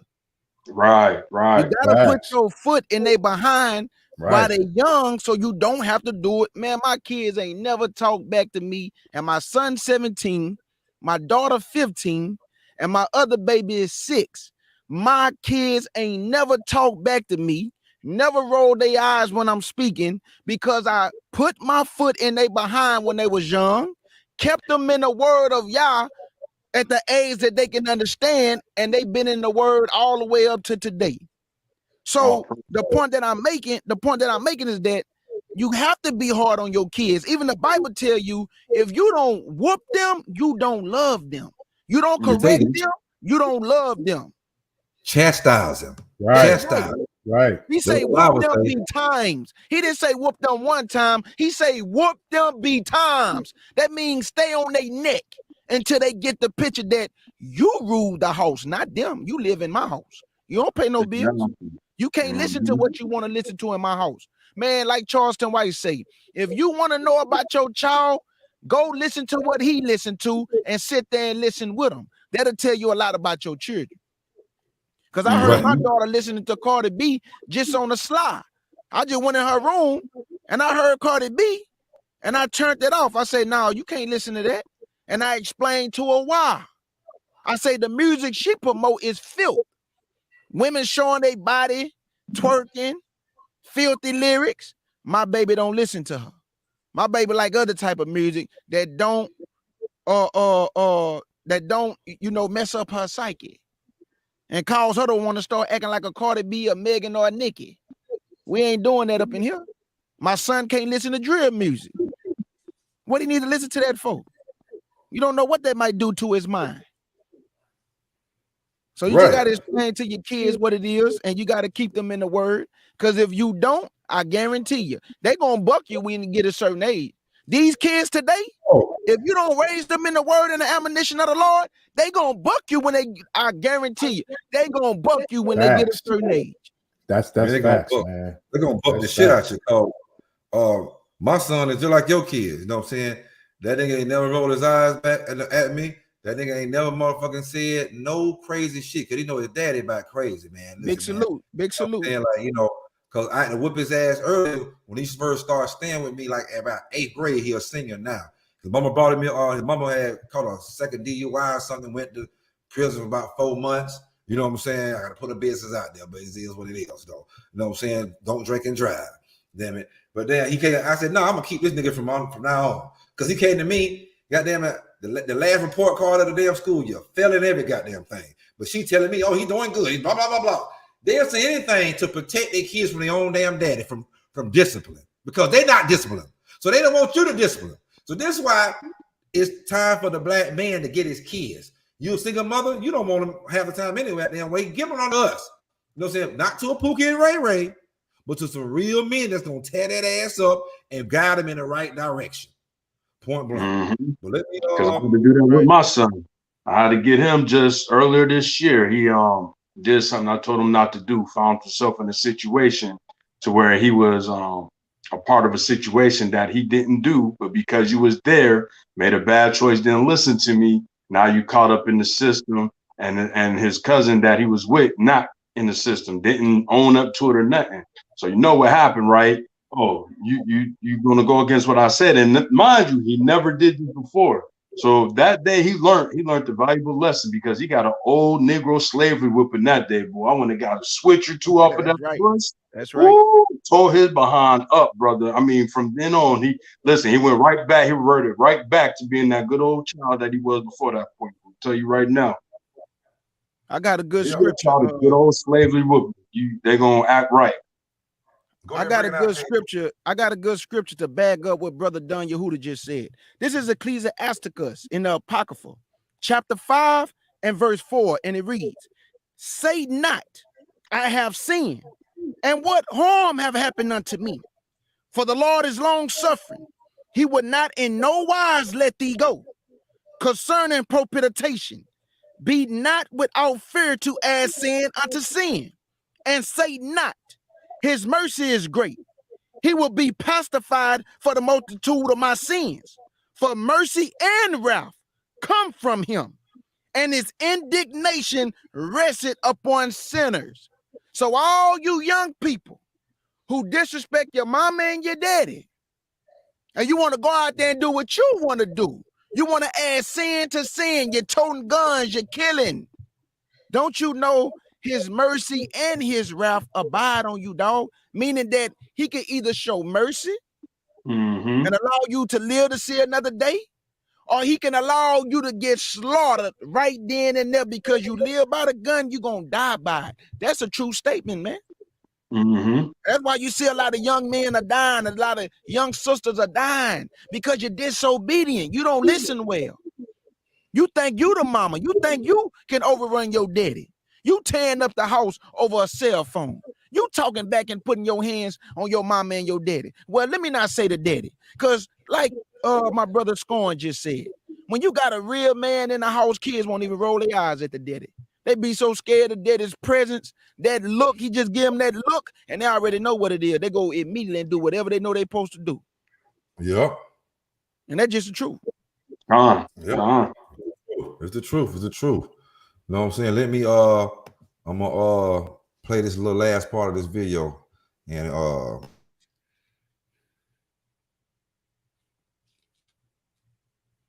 By the gun and dying by the gun, modern hip-hop's obsession with drug use has meant that where MCs once used to boast of moving weight, they're now adopting the role of the user. And while bars focused on Xannies, Molly, and Oxys seem like they're just an extension of the carefree attitude that a lot of rappers like to carry themselves with, there are real-life consequences to this when it turns from a lyric to a habit.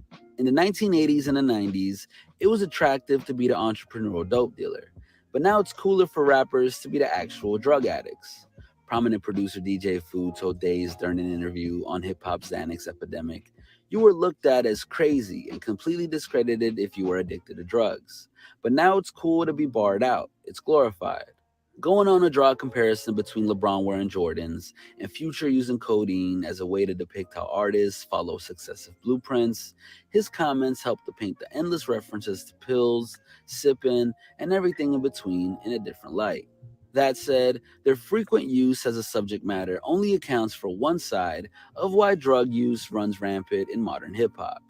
As when away from the booth, it seems that a lot of rappers use drugs as a coping mechanism. Published in May of 2019, a report from Record Union found that 73% of artists struggle with mental illness, with 1/3 suffering from panic attacks, depression, and a crippling fear of failure. On account of their success, it's often assumed that modern rappers must be well-adjusted. But as the now tragic comments of Mac Miller to Larry King made clear, fame and fortune comes with its own pressures. I had a drug problem, and I think it was more my state of mind. So I was just pretty depressed. Even while successful? Yeah, I think it started. With success? I think what was, I'm 18, 19 years old, going through this for the first time, doing it very differently. That moment in someone's life where they're trying to figure out who they are and what their identity is, it just gets magnified. Thankfully, a lot of rappers are opening up about their struggles at this time and are helping to remove the stigma. But based on everything that's come to light, it's inarguable that the modern world has resulted in a state of play where rappers have more ways to have their careers and lives sidetracked than at any other point in the genre's history. And when they keep pushing the envelope further and further for what they think is good for their image, the results can be devastating. Often seen as hip-hop's wise, older uncle, Snoop Dogg's remarks around the death of Pop Smoke seem like the perfect summation of the problem that faces this era. In that as much as rappers emphasize realness, there has to be a line where the artist ends and the human being begins. And if there is, there'll be less mourning as a result.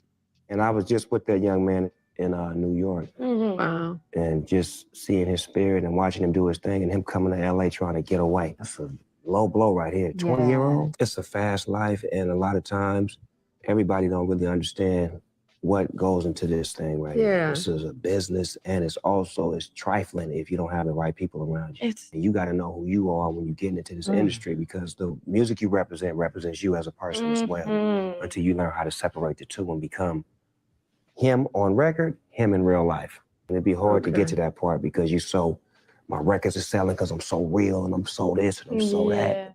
From Juice WRLD's prophetic claim that all legends fall in the making, and XXX accepting his death ahead of time, through to Lil P posting that when I die, you'll love me on his Instagram just hours before he passed on.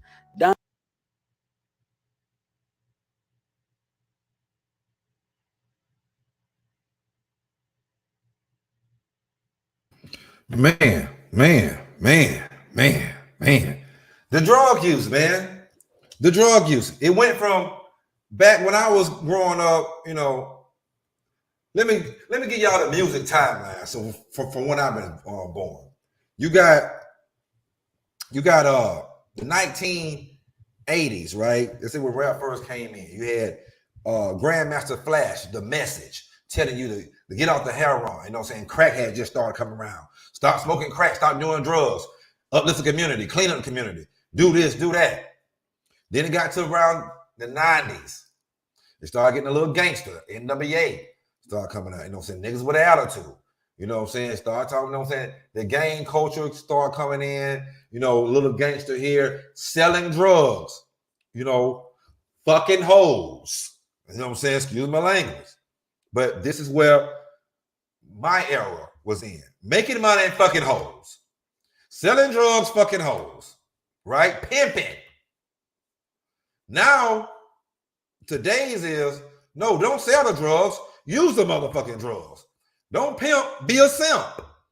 You know, don't fuck the hoes. Let the hoes take a strap on and fuck you. And stick a finger in your booty hole. Like, this shit is so ass backwards. And y'all seen all of the rappers that died on drugs. A lot of them was, you know, no white boys gonna die. The white boys gonna do, you know, they're a wild man. You know what I'm saying? They're a wild man on the face of the earth. They're gonna do all kind of drugs. You know what I'm saying? So you know a lot of them gonna die just all popping pills. All them pills had fentanyl and all kind of shit. But then you know Juice WRLD. We see other rappers. The Santana dude, Fredro Santana from Chicago. All the boys on that lean, they dying in lean. All their teeth falling out. You know what I'm saying? They ain't even 21 years old. All their damn teeth is rotten. We see what they done did to Jules Santana. You know what I'm saying? From Dipset. All this damn front teeth is damn out. He got, you know, a fake, you know, denture grill in his damn mouth because they drinking all that lean and it's rotting their teeth out. Now these boys is, you know, it's back to the 60s. It's back to the heroin now. You know what I'm saying? Opioids is running goddamn rapidly. They just damn doing all kind of damn drugs that just, this shit is preposterous, man. You know what I'm saying? This shit is very preposterous. That's all I can goddamn say about it. But brother Zadok, what you gotta think about it, man? The drug problem that, you know what I'm saying, that contributes to the murder, that contributes to all this fuckery going on with the black men and women celebrities. Man, look here, man. The drug problem that's going on, I want to say a lot of our people, just for refusing and being rebellious, man, and just not adhering to the word. Listen, the Most High sent a strong delusion, man. You know, it's a strong delusion. And when we look at that word delusion, we talking mental health issues, right? We know a lot of people that have mental health issues. I ain't gonna say all of them. I don't know what the percentage is, but a lot. Drugs are involved. Pills, weed, coke, crack, opioid, whatever it is. It's a drug problem. It's a mental health issue. So a lot of people you see on these videos and these rappers and things like that might sound intelligent or whatever, and they word play with their words. Behind the scenes, these brothers, man, and some of these sisters, man, suffer from great mental health, man. For you to be able to pull a Draco out and shoot up the block and hit babies and people that really ain't even got nothing to do with the shit that you involved in, you got a heavy mental problem. And then you don't even got no conscience to even just say, you know, man, let me turn myself in, or let me go see if I heard it. Let me go pop. Just nothing, just demons, just straight zombies.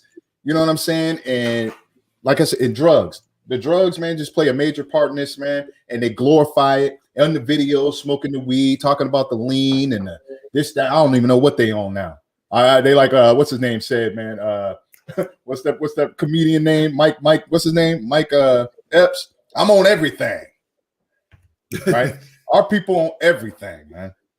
You know, so yeah, man, it's just wild out. It's wild out here, man. Yeah, man. I mean, you hit it on the nail. You know what I'm saying? Like it's like monkey see, monkey do. There's no originality no more. These niggas, all they want to do is copy something another nigga do, and that's a feminine trait right there, because that's really what women do. It's natural in them to follow, to follow a man or follow a woman who they, deem as a elderly woman.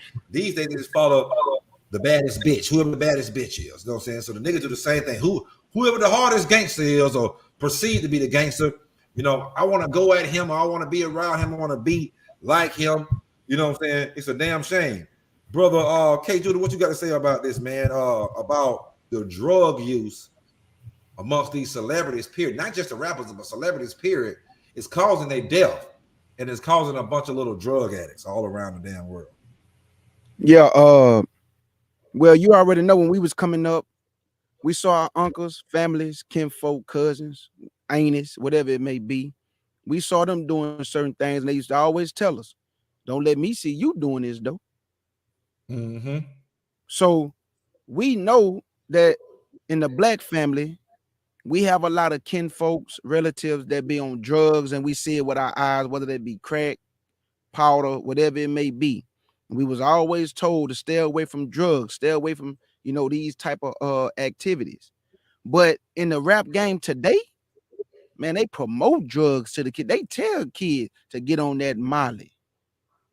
They tell you that they drugging women, bro. They tell you that I put a Molly in a drink, or I put this in a drink. This is promoted, bro. So they telling you that they not only drug the woman, after they drug her, they just take it. They just take it. Well, no, they never did this back in the 90s.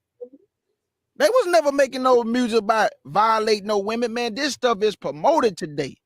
Rick Ross told you that. Drake say he trying to turn all these, Nipsey Hussle say he trying to turn every woman into a lesbian.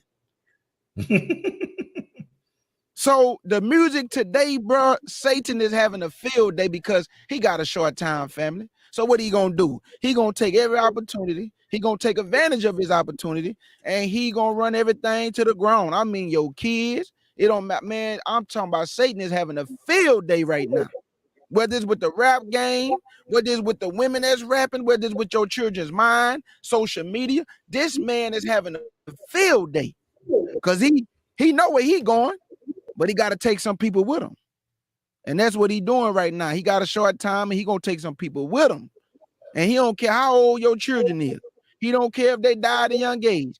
Man, this man having a field day.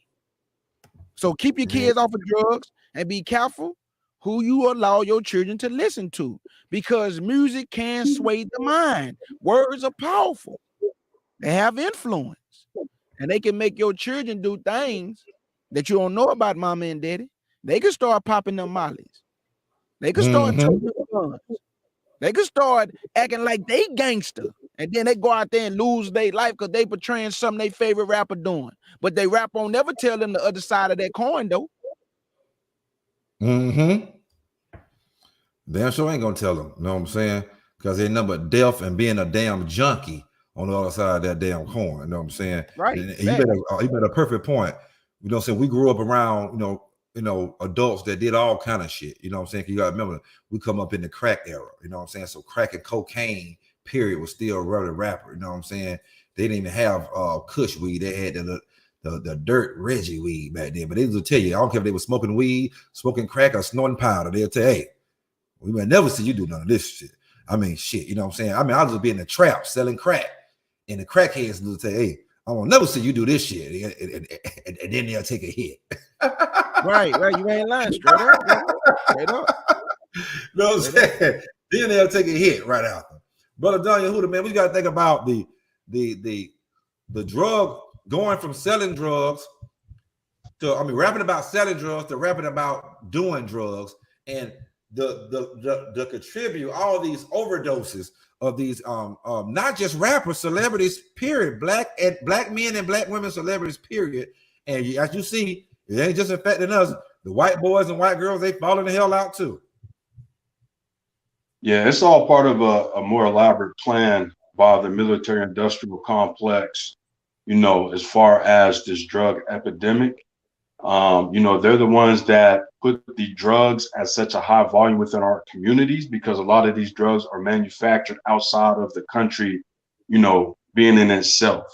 So in order for them to come in the country, we know that we can't even fart without Big Brother knowing that we farted, at what time and what place that we did it, let alone these drugs coming in at such a high volume throughout the 50 states of America that's polluting our communities and nobody else's.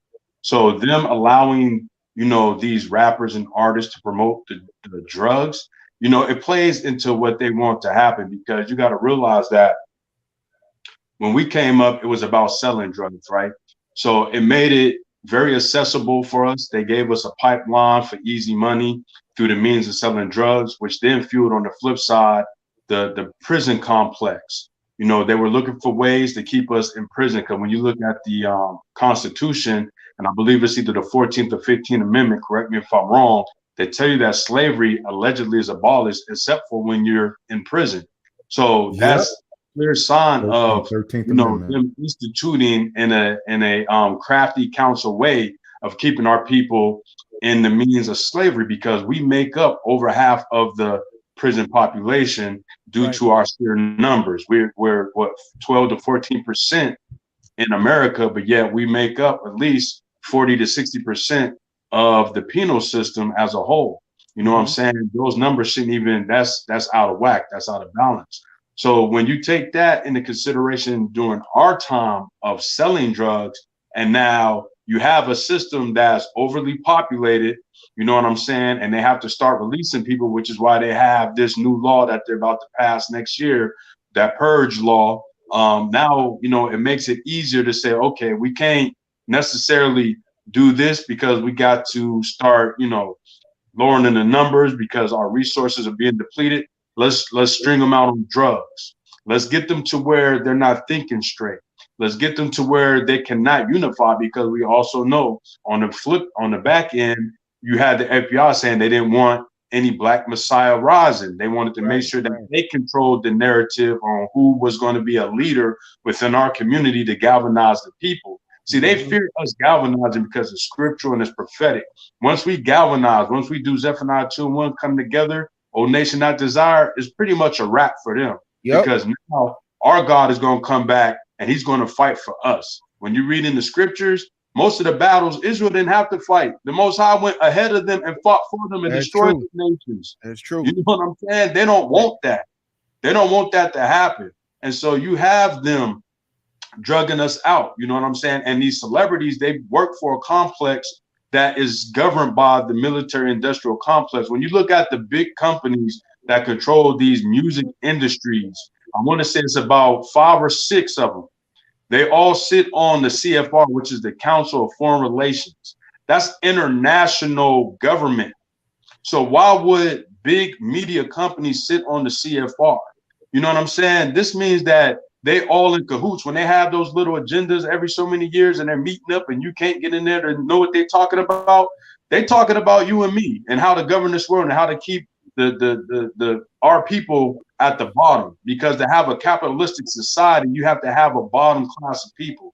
You have to have a slave caste of people. You have to have a people that's not going to question anything you say or do. They're just going to do as they're told. And drugs is paramount in controlling the psyche and the spirit of the people. So, I mean, it goes very deep. I would, you know, just tell people to do their study, their research on it. I mean, it's prophetic. All of these things is taking place, and you don't want to be caught up in that web that they got out here for our people.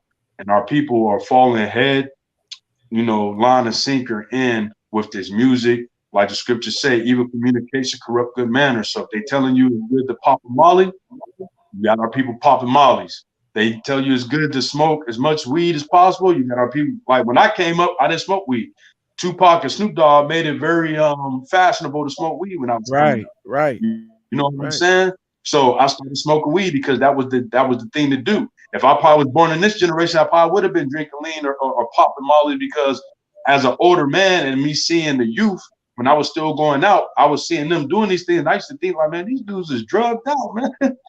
We got drug addicts. Right. Man. Wow. The hell up. Yeah. You know, but hey, they strung out on the hip hop culture, you know, and it's a bad thing. It's just like I never drank, man. I don't know what no liquor tastes like. I never drank in my life before. Uh-huh. I never drank in my life That's good. before. Never. So Man, so like that's good, bro. but I'm a glass of wine right now. yeah, but I'm saying that because you know when you young and when you see your uncle and them and your kinfolk and them doing drugs, and when you see them drinking and getting drunk and acting crazy, they can either influence you to do it, or they can make you step back and say, nah, I don't want to be like that. Right. So that made me not want to drink. That made me not want to smoke. And I just want to say this. I just want to say this about the rap game. I rap for 10 years straight. Just because you ask for something don't mean God gonna give it to you. I rap for 10 years straight and ask for the Most High to open up doors, right? Now, when it started, because we have a TV show down here called Street Flavor. I don't know if y'all ever heard of it. I was on Street Flavor. We got a magazine out here that promote up and coming artists. I used to sit in meetings, you know, like with different people. I was really good at rapping, bro. The same way I read the Bible with passion, and that's the same way I used to rap. So all I did was transfer to what I was doing rapping to how I present the word of the Most High, yeah, just with passion and aggression to really resonate with the people. Man, I got home one day. I just came out of a meeting, and they was gonna promote my music for me. My album was about to come out, and my producer, he was from Detroit. Used to work with Scarface, LL Cool J, and different people. Had a nice studio. So we went to a meeting one time, and I had a listening party for my album. Everybody came out. Man, we in there, we vibing. I get home, and something just hit me, y'all. I'm talking about something just knocked me back, like boom. And when it hit, like when it knocked me back, bro, like something just told me, like, bro, this ain't going nowhere. You might as well call that producer and tell that boy you ain't rapping no more. I'm not lying to y'all, man. I picked up the phone and I say, bro, I appreciate everything you did for me, man. But hey, this ain't the purpose for my life. And he was like, huh? Well, hold on, what you mean? I was like, no, bro. I say, man, this ain't the purpose for my life, bro. I say, man, I'm supposed to be doing something else. And soon as I did that, right after that, I found the truth out. Now, remember, my grandma told me I was going to be teaching the Bible when I was like 22, 23. Now, I'm rapping at this time. I'm rapping. I'm telling her, man, I ain't teaching no Bible. You tripping. I want to rap. Man, right after I told that dude that, this ain't the purpose for my life, I don't want to do this, I found the truth out, man, and look what I'm doing now. Oh, so just because you ask for something don't mean the Most High gonna open up that door, especially if you got a different purpose for your life. Because we ask for stuff we really don't understand. I didn't understand the music industry and what you have to do to be famous, but the Lord knew, and he said, boy, you don't know what you asking for. Let me go and snatch this from you because this thing kind of moving. And if I just let you just do it, boy, you don't know the wolves behind that door, the reptilians, the snakes. So, man, he snatched it from me quick. Man, you know what I'm saying? Wow, that's heavy. That's heavy right there, man. That's super heavy, man. Came down like that too, because you had to find a lot of people, Judah, on your platform, coming on platforms like ours. So you doing that diligent work. All praise to the Most High for that too. For sure, 100. All praise to the Most High and big brother Yahshua, man. Thank y'all, brother. Man, let me share this other what's the name now? This right here is for the sister Weezy and for everybody, because I know what I'm saying, this is one of the videos I chose. I'm like, man, we see what's going on with Kanye West. He calling out the ish people, the pertaining to the Amalek, the converts, whatever you want to call them, the fakes, what we call them. And they are a part of the reason why a lot of these rappers getting killed, because they sign these rappers, make them rap nothing but gangster shit to destroy their own community. They rap anything against them, or talking about killing one of them, it's gonna get cut. That song is never gonna come out, it's never gonna get played on the radio or nothing. And they take insurance out on these rappers too, and then put out hits on these rappers as well. Yeah, there you go. That's it right there. That's facts. That's facts, my brother. Big facts. You know what I'm saying? So let me get into the Slim Thug. With the Google Pixel 7, you can stay out for up to 72 hours without looking for an outlet. You know what I'm saying? So enjoy the content. You know what I'm saying? They would never let a country music motherfucker would never say, now, no white man. No. You know what I'm saying? They would never let a country. Hold on. Oh shit, my bad. My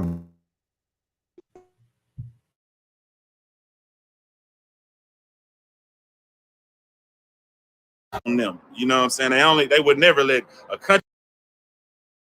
country music motherfucker would never say, now a white man them. You know what I'm saying? They would never let a country music motherfucker would never say, now a white man ain't gonna never say, oh, we gonna sign to this black label and do all this. But black people sign to all kind of motherfuckers all the time, and they make the most off of our people and don't even give a fuck about us. Don't do nothing for the hood. Don't do shit. Let motherfuckers talk about all this crazy shit on their music and don't say nothing. But let a motherfucker say something about a Jew. They gonna be apologizing in an hour. You can't say nothing about no Jew. Motherfuckers will be apologizing in an hour. But we can say, fuck this black dude, we'll kill him, we'll do all this. That's cool. But when you say something about a Jew, they be like, hell no, you out of there. That's how they do. And they make the most money off our shit. That's not cool to me. You know what I'm saying? I believe we should make the most money off our shit. That's why I'm strict on, man, be your own master. Because that's some slave shit. Let another race, another let you do the same on you. That's not Alphas and Jimmy Iovine with this hype ass shit. Hey, you want to go watch a movie at my house? Dr. Dre is there, and Dr. Dre he did a lot of niggas in to make it look cool. You like, damn, I look up to Dr. Dre, man. Let me fuck with this nigga because Dr. Dre gonna be fucking with us. That's real, but really, that ain't what's up. You know what I'm saying? Like, fuck, that ain't cool for Dr. Dre to do that. You know what I'm saying? He should stay out of that shit. And niggas who know that this fuck deal shit going on should be letting niggas know, like, hey, man, look, that ain't really a great deal. You know what I'm saying? You need to try to do this shit yourself and build your momentum up and have some type of ownership so in the long run you can eat. But they got all kind of tricks and trades they do. Come over to my house, watch a movie with me. You want to talk to Snoop? I put you on the record with Snoop. I got all these motherfuckers signing me. I could put you on a song with them. Just to trick you into signing with these people, man. Rich Boy started with me. Look at Rich Boy, look at me. We started together. Look at him and look at me. Doing good, baby. For real. We love you, son. We love you, Rich. All right, family, y'all know what to do now. Leave a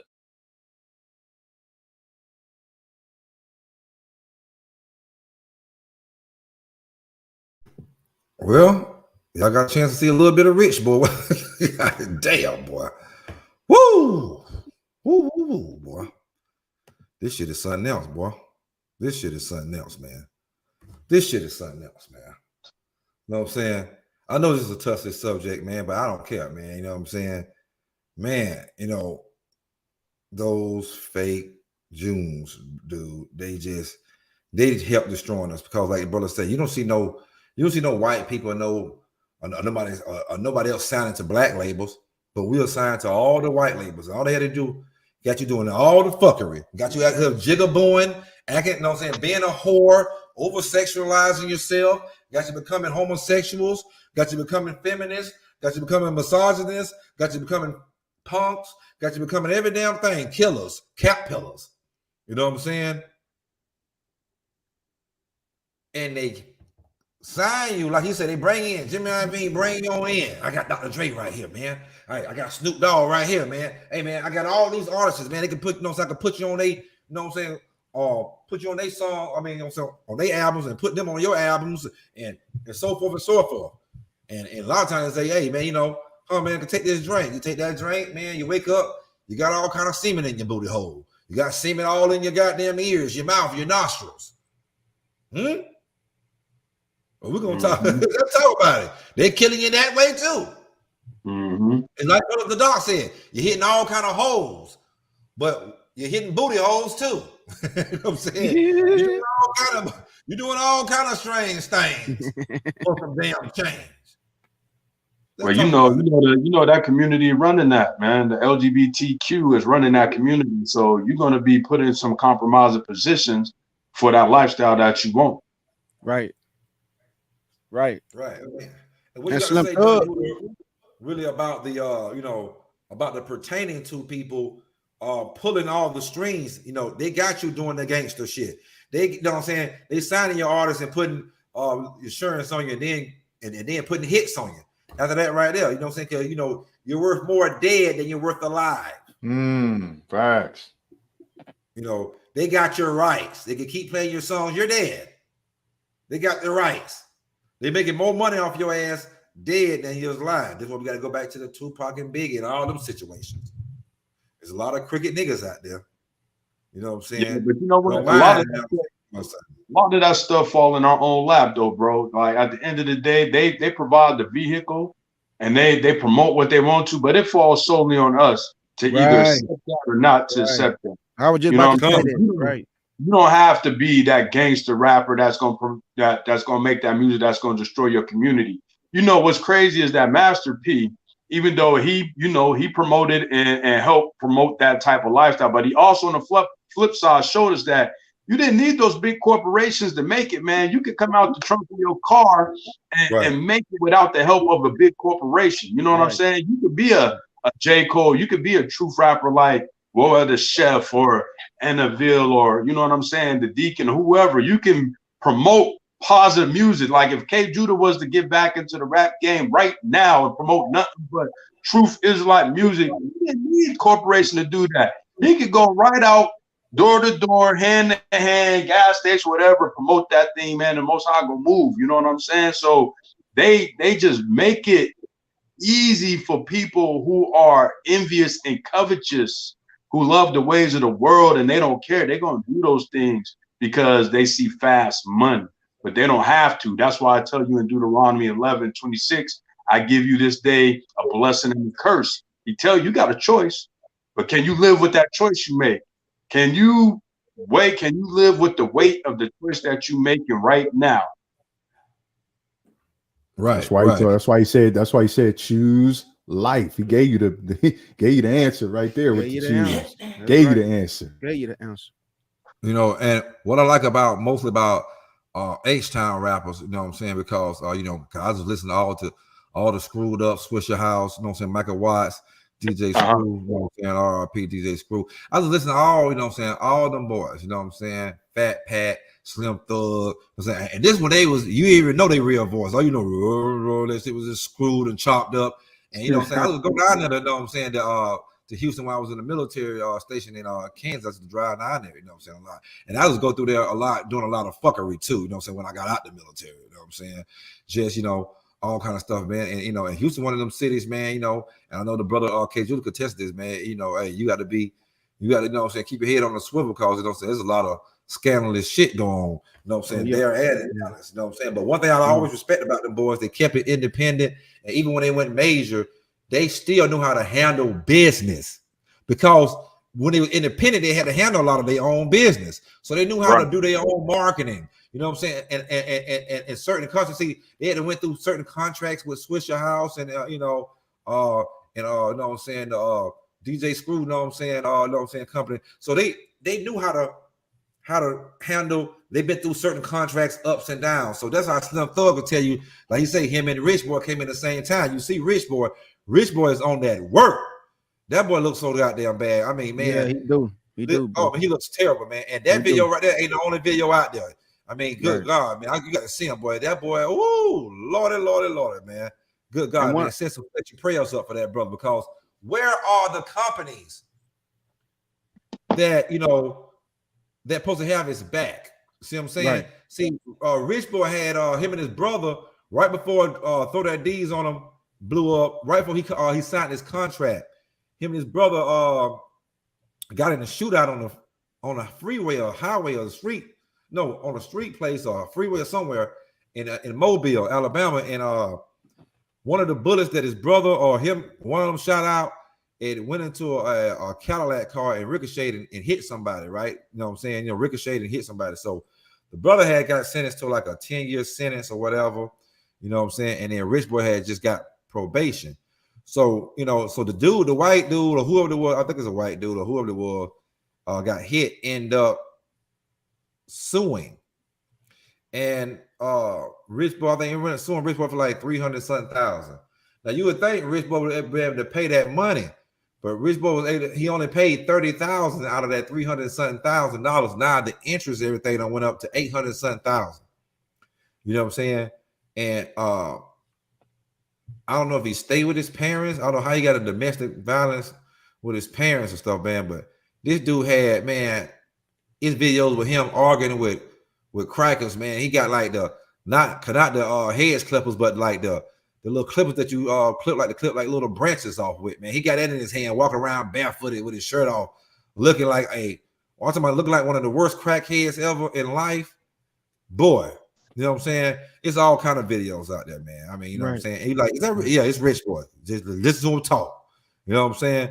It's Rich Boy, man. So, you know, it's so bad, man. I want our, you know what I'm saying, I want our brothers, man, to, you know what I'm saying, sisters, to put a special prayer up for a lot of these brothers, especially Rich Boy, but he's not the only one out there strung out like that. I mean, you know what I'm saying, this brother is damn near worse than damn Delonte West, man, who played basketball with LeBron James. Man. He looked bad, brother. You're right. He looked bad. You know what I'm saying? Them boys is looking real bad out here, man. But, you know, this is the thing that happens, man. You know, so you have to know what kind of person you is. You have to stand on your ground as a man and don't let these people change you into something else that you're not. You know what I'm saying? And that's the whole thing. And let me get Isaiah, the 51st chapter, 51st chapter, 20th verse. Thy sons have fainted. They lie at the head of all the streets as a wild bull in a net. They are full of the fury of the Most High, the rebuke of thy God. You know what I'm saying? Y'all like wild bulls, you know what I'm saying, in the damn net, just running wild in the streets. And then you have no guidance. Nobody's telling you anything. Then you sign it, but you know how to rap. You know how to rap and tap.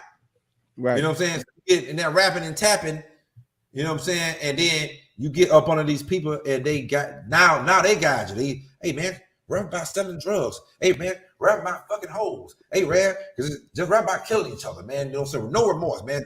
Just rap about not giving a fuck. You know what I mean? Rap about being on demon time. You a demon. And this right here in the third. Take this drug, man. You know you gotta take this drug, you know what I'm saying? Man, I'm gonna put some, you know what I'm saying? I'm gonna put these gangsters around you. Go over with these gangsters. Man, you don't give up. See, this is what selling your soul is all about. It ain't about signing a piece of paper. Oh, my soul is sold to the devil. You don't sold all your morals and values out. You know what I'm saying? That the Most High don't gave you. You know what I'm saying?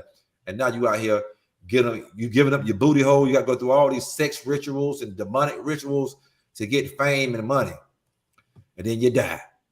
You know what I'm saying? And the Azahnaki, you know what I'm saying?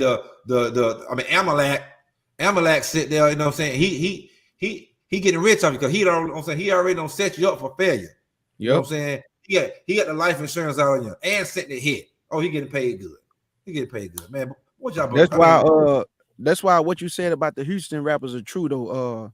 I done been in the room with all these Paul Wall. Man, I remember when Paul Wall used to be a DJ at Trey Wynn skate ring that we got down here. Slim Thug, before he blew up, used to come to that skate ring and he used to perform, man, when he was real slim. I'm talking about 6'6", real skinny, Slim Thug. You know what I'm saying? Like, these are people, bro, who didn't made it and they still thriving and they don't have no record company behind them. Just like my partner E-Rock from the Fifth Ward Boys, who be calling me on the phone. As a matter of fact, when I came into the truth, E-Rock was one of the first people to call me and asked me to come to the studio and teach the Bible to the people that was in there. And he with the legendary rap group, the Fifth Ward Boys, because a lot of people don't know this. Willie D, who y'all be seeing all the time, he lived across the street from my hood in Fifth Ward, just like Jay Prince. Jay Prince is from the same hood I'm from. The rapper, the record label owner Jay Prince. So Willie D, Jay Prince, the Fifth Ward Boy, E-Rock and all them, bro. When I was coming up, bro, like all these people was right there, bro. I'm talking about like live right across the street from where I'm from. So all these independent artists down here, they still thriving. Paul Wall, Bun B, Slim Thug, you know what I'm saying? Chameleon now, you know, all these different independent artists that didn't fall off like Lil Kiki. You know, I gotta say Lil Kiki. You know, Lil Kiki, legendary Kiki. I remember my little kinfolk and them used to play football for Lil Kiki. Real cool dude, man. Used to do stuff for the kids in the community on the south side. So these rappers, man, down here in Houston, hey, they still handling they, you know, they business, man, still thriving, you know, still living a good life, and they independent. No record label behind them, you know. Man, Houston that big though. Right. And I'm gonna give you a success story down there. Who I mean, a success story in this rap game who everybody should be trying to damn do to get the hell up out of that shit. Chameleon there. Right. His brother, you know, had number one hits. I just see him out here, come out here, you know what I'm saying, perform. I've seen him perform in a couple different places. That brother got into that tech shit and blew the hell up. That's right. He'd never want to make another rap song or album again. I mean, he might get on there and do a feature probably with something. I ain't even heard a feature come from him. He probably do shit for local people or something like that. This brother got boo-hoos of money, and it's all in tech. You know what I'm saying? He got in that tech game, he ain't look back. So now all he do is teach tech and stuff. You don't even, I mean, this brother, you know what I'm saying? You have to change your mentality. Yeah. You know what I'm saying? You have to change your mentality. You know what I'm saying? To survive and live. Even though you know, Dr. Dre and Snoop they may be into some, you know, some fuckery, but they had to change a lot of shit to survive and get where they at. Jay-Z. Look where Jay-Z came from and to where he at now. He had to, man, you got to get niggas out your corner. You got to change your mentality to live and progress. You know what I'm saying? But don't sell your soul, though. Don't do that. You know what I'm saying? And selling your soul means selling your morals and your values and everything. But brother, Zadok, man, what you got to say about that, man? About, you know, about kind of what Slim Thug just broke down for you. Brother Zadok, you there? Yeah, I'm here. I'm sorry, brothers. I stepped away for a second.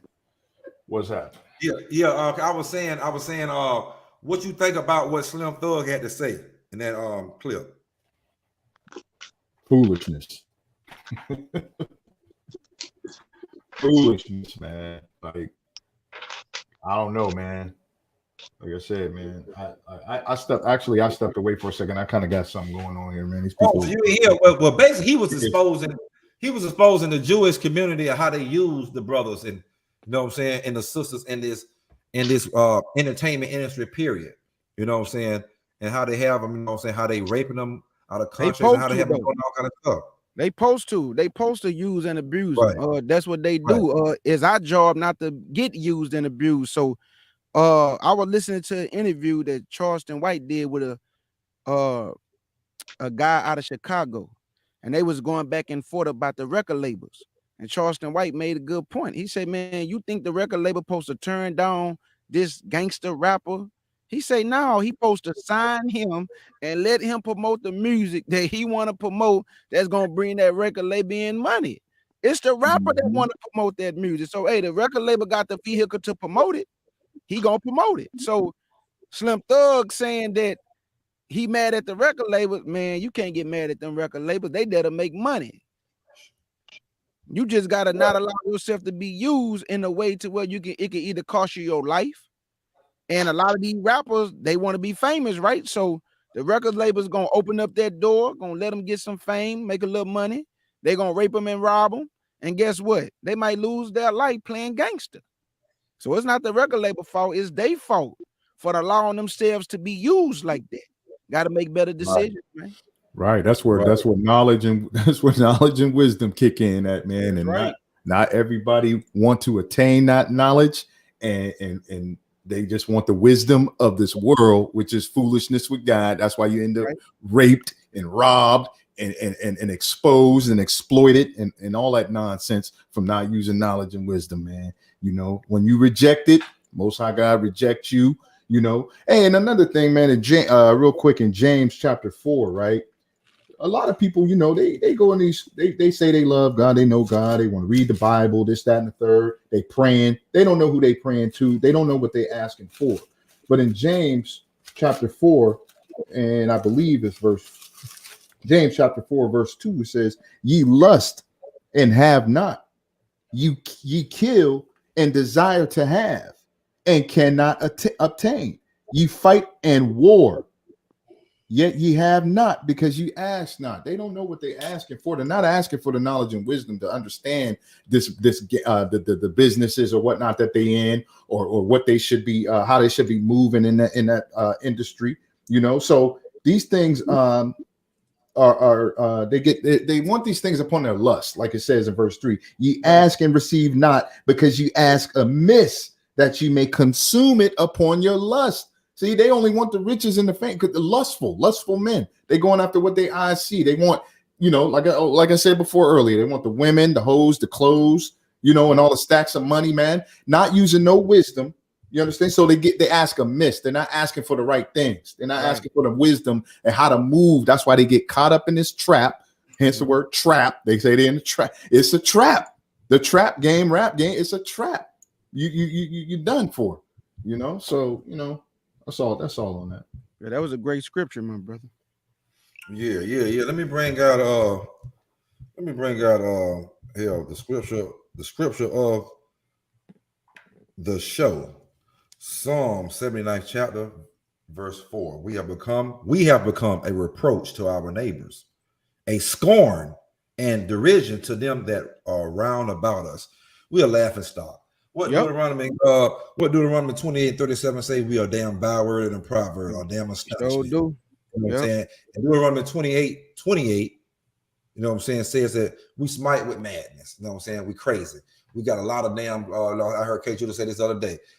All those damn Negroes got them some kind of psychiatric goddamn problem. We don't like to admit it. Hey, we don't like to admit it though. Like nobody wants to look.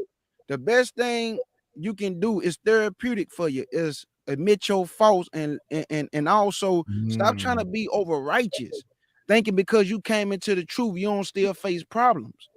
Man, we have issues. We have psychological issues, man, that we battle every day. We ain't the same every day. We don't wake up happy all the time. You know what I'm saying? Yeah, we love the Most High. We in the truth, and we fighting every day to stay on that narrow path. But a lot of Israelites, and I have to say this, they too over righteous, because guess what? You take a sip of drinking from them. Oh, no, you don't supposed to be doing that, brother. You take a little smoke a cigarette. Oh, no, you can't be in the truth. They judgmental. They think they the only one got it all together, and they crazy as hell too. They just don't admit it. Right. The scripture said the whole head sick. That's right, man. And the whole heart faint. Right. We all sick. We like you said, K. Judah, I heard you saying the other day, one of your lessons you was bringing out, bro. You was bringing that out on Isaiah 1:5 about the whole head being sick and faint, and then we all suffer from. We all got mental problems. Yeah, bro, for real. We all got we try to hide. We don't. Once you admit it, once you confess it, once you bring it to the forefront, then you can start dealing. You know what I'm saying, with people correctly and in righteousness. Like you said, a lot of us we throw a stone and hide a hand. You know what I'm saying? Like it's right. Can't do that, man. I mean, we all been guilty of that, myself included. You know what I'm saying? That's why I have no problem, man, admitting my wrong. If I'm wrong, I'm wrong. Hey, if a brother don't correct me, man, then you wrong right along with me. You know what I'm saying? Brother. Right.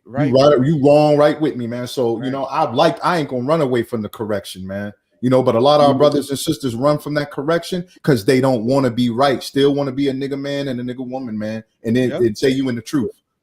Hey, didn't Christ call Peter the damn devil, man? Then he calls give me Satan or something like that. Like, he thought he was in the picture. Get behind me, Satan. Get behind me. Exactly. Get behind me, man, because he thought he was, but he kind of was thinking on a carnal mindset, man, of things and how to handle things. He just ran up on that man, chopped his ear off, like he was down. He was down, boy. Yeah, he was down 10 toes. Yeah, 10 toes down. You know what I'm saying? But when Christ said, "Hey, can't go ahead and wait right here, man, and pray while I go handle this business over here with the Father," y'all couldn't even, y'all sleep and shit, man. You know what I'm saying? Like, so it's like, hey, man, we that's what K. Judah, you right, man. We gotta admit these mental issues that we got. You know what I'm saying? And admit our wrongs, man, and stop being so damn prideful, man. Right. And brother Sadak, don't you know people will respect you more for admitting your faults, because it'll let them know you also is a flawed person. Yes, even sir. though you understand the scriptures, Yes, sir. even though the Most High is using you as a vessel, when you Mhm. admit your faults, people Yes, respect sir. that, because you are not painting a picture like you have it all together. You actually Right. letting them know, man, even though this brother understand the scriptures, he's also like me. He got Right. problems like me. Yep. He wake up not happy sometimes. He Oh, yeah. vexed sometimes. Oh, yeah. When you Fact. can do that, people respect that, man. But when you running around, oh baby, hey, the Most High is using me as a vessel, and you Yeah. don't want to mess with me, and I'm telling you, I'm right, and I know he called me, man. Go sit down, man. Right. Just be thankful you Exactly. in the truth. Humble yourself down and just be thankful you being used as a vessel. Because he Say don't it need again. me. He don't need you. He can Right. use rocks and turn them to people. So you better humble down. That's right. Mhm. That's right. That's right. All praises, man. Come on. Welcome, Sister Weezy. One love. Sister Weezy, One love. How you doing today? big salute. Weezy one. Weezy one. Shalom, Love sis. you guys. Love you, Hebrews. Love you too, Love you too, sis. Can y'all hear me? Yeah, we can hear you. Yeah, we got you. We hear you. Because I'm somehow I'm getting a feedback. You gotta mute your device. Like if you have YouTube on in the back while you on the panel, you might get a feedback. No, from my other phone. Wait a close minute. your Maybe coming from my other phone. Hold You better close the YouTube tab. Yeah, Man, close that the other boy- phone out. That boy Scorn Black Man have the best topics, bro. I say No. this all the time. He come up with the best topics. Right. K. Jude, I'm hearing you twice. Yeah. Do you have YouTube open in the background while you on the panel? No.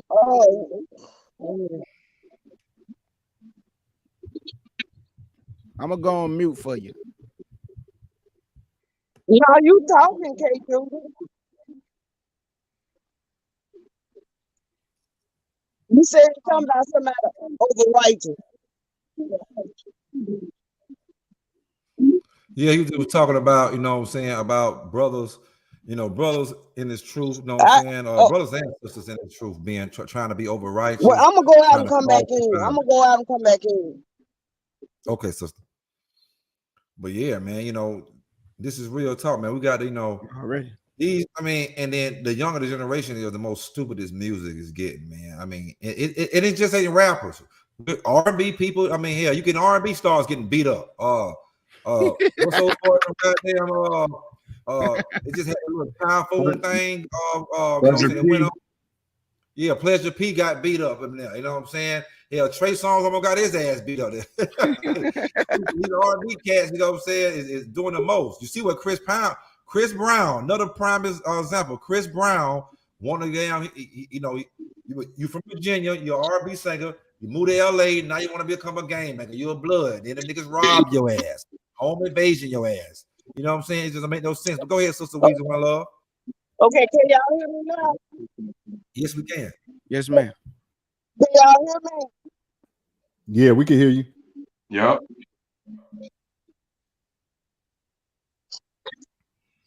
I think she might be having Sis she got technical difficulties right now. I know she was saying that she had some weather issues down there. That could be also playing a part in her connection. Yeah, that's messing with her It's like service. you got two shows going on. Going Black Man. Yeah, because you got to turn the volume down on your phone while you're on the panel. That's why you probably hearing it 2 times. Okay, y'all. It's like y'all got two shows going on. We can hear you though. Yeah, we can hear you. Y'all Ain't no can hear feedback. me? Yeah, loud. Somebody's talking. It's another whole conversation going on. No. Are you logged onto your phone, Sister Weezy? Yeah, I'm on my phone, and my other phone is not working because my power out. I'm driving down the street. Yeah, it could be a phone issue if you're having weather issues. It could be messing with your connection. Oh wow, it's like I'm on 2 panels. Wow. Probably just a distortion in the signal. I'm gonna go back out and try it again. Sister Weezy, you ain't on the Bluetooth in your car, is you? Oh, never mind. Well, let me get this scripture. Know what I'm saying? Once again, I got to pull it again. I think I pulled this first. 1 Corinthians 13 chapter 11 verse. When I was a child, I spake as a child. I understood as a child. I thought as a child. But when I became a man, I put away childish things. That's what these niggas don't understand you have to do. That's all a part of growing. You know what I'm saying? You get old, you get wise, you spread the wisdom. But the problem we have over here in America, all the old motherfuckers, they don't want to, they still childish, man. You got men in their 60s, 70s, 80s, childish as a motherfucker, man. They supposed to be teaching brothers like us, you know what I'm saying, in our 40s and 30s, you know what I'm saying? And so we could teach the brothers in their 20s and teens, you know what I'm saying? And then them brothers there could teach the babies to come. They can't, motherfucker. I mean, you know what I'm saying? This place is done, man. You know what I'm saying? This place is done, man. We're going to have to blow this bitch up to smithereens and just let that be that. You know what I mean? Shalom, Sister Weezy. Can you hear us clearly now? No, I don't know why it's doing this because I'm seeing you on here twice. Oh, okay. Well, we don't know what's going on. Are you on a Bluetooth? Are you on a Bluetooth in your car? I'm on no, because my other phone is right here. Yeah, she just got bad service right now. I heard that she got two phones on. That's what's causing that problem. She got two phones on. I gotta, if you don't mind, brother, I got about 3 scriptures to bring out, if you don't mind. Oh, bring them out, man. Bring them out before we, know what I'm saying, before we close it out. Go on, bring them out. Yeah, because I just want to bring it all together into one reason why. Because for those who watching, you know, today's topic was about, you know, the so-called black men and women in the celebrity field being killed. Why these things is happening on and off screen is because you so-called Negroes that's been scattered to the 4 corners of the earth are the Israelites. You're nothing else. You're not black. You're not Negro. You're not a nigga. You're not none of these other bywords that you attributed to. So once you realize that, you know that then you have power with the Most High. And this is what your enemy knows that you don't know. When you go into Genesis chapter 32 and 28, it tells you your name, because name has power. In Israel, you have power with the Most High. It says that, and he said that my name shall be no more Jacob. I'm on here twice, y'all. Huh? Can y'all hear me? It might be. Yes, it might just be the weather issue. Can y'all hear me?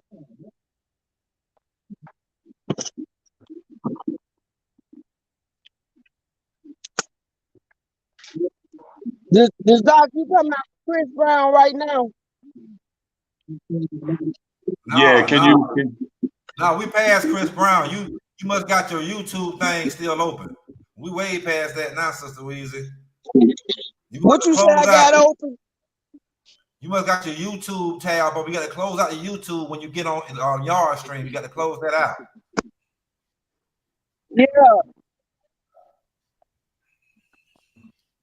But that's what it is. We in a bad storm, y'all. Okay. All right, brother Don Yehuda, bringing something out. Go ahead and bring it out, Don Yehuda.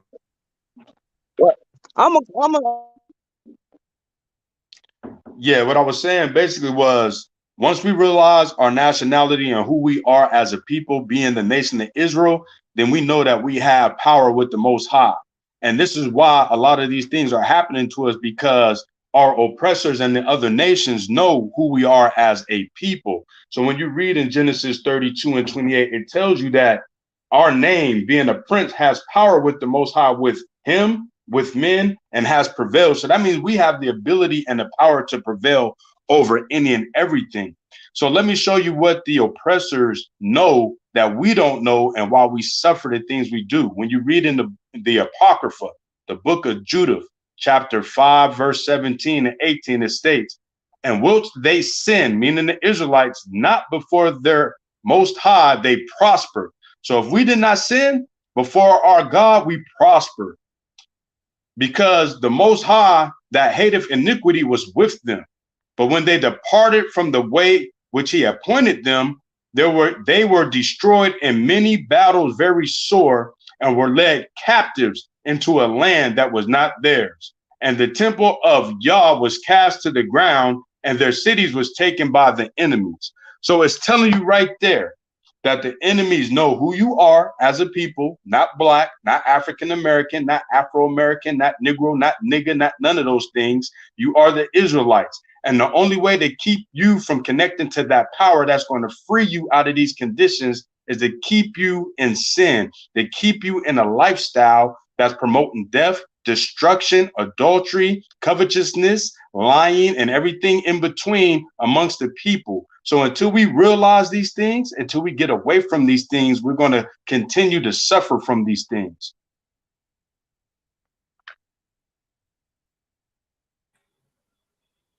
Oh, praise. I yield the That floor on that. was all three verses you want to bring out? Yeah, those were the three. Okay, man. Hey, final thoughts, man. Brother Zadok, final thoughts on today's show, man. Get it all at you. Man, final thoughts on today's show, man. This is like K. Judah said, man, the best topics, man, on the Scoring Black Man podcast, man. Tune in, subscribe, and like, man. Come on, voice your opinion or whatnot, bring your scriptures or whatnot. But overall, learn and take heed to what's being brought out, man. You know. But yeah, we just want to reach the minds of our people, man. You know, you Negroes, blacks, man, calling yourself African Americans, you are the Israelites. You know what I'm saying? That the Bible speaks of. You understand that you must, you know, humble down, you know, or end up trapped up in a situation like unfortunate situations that you see a lot of our people going through today.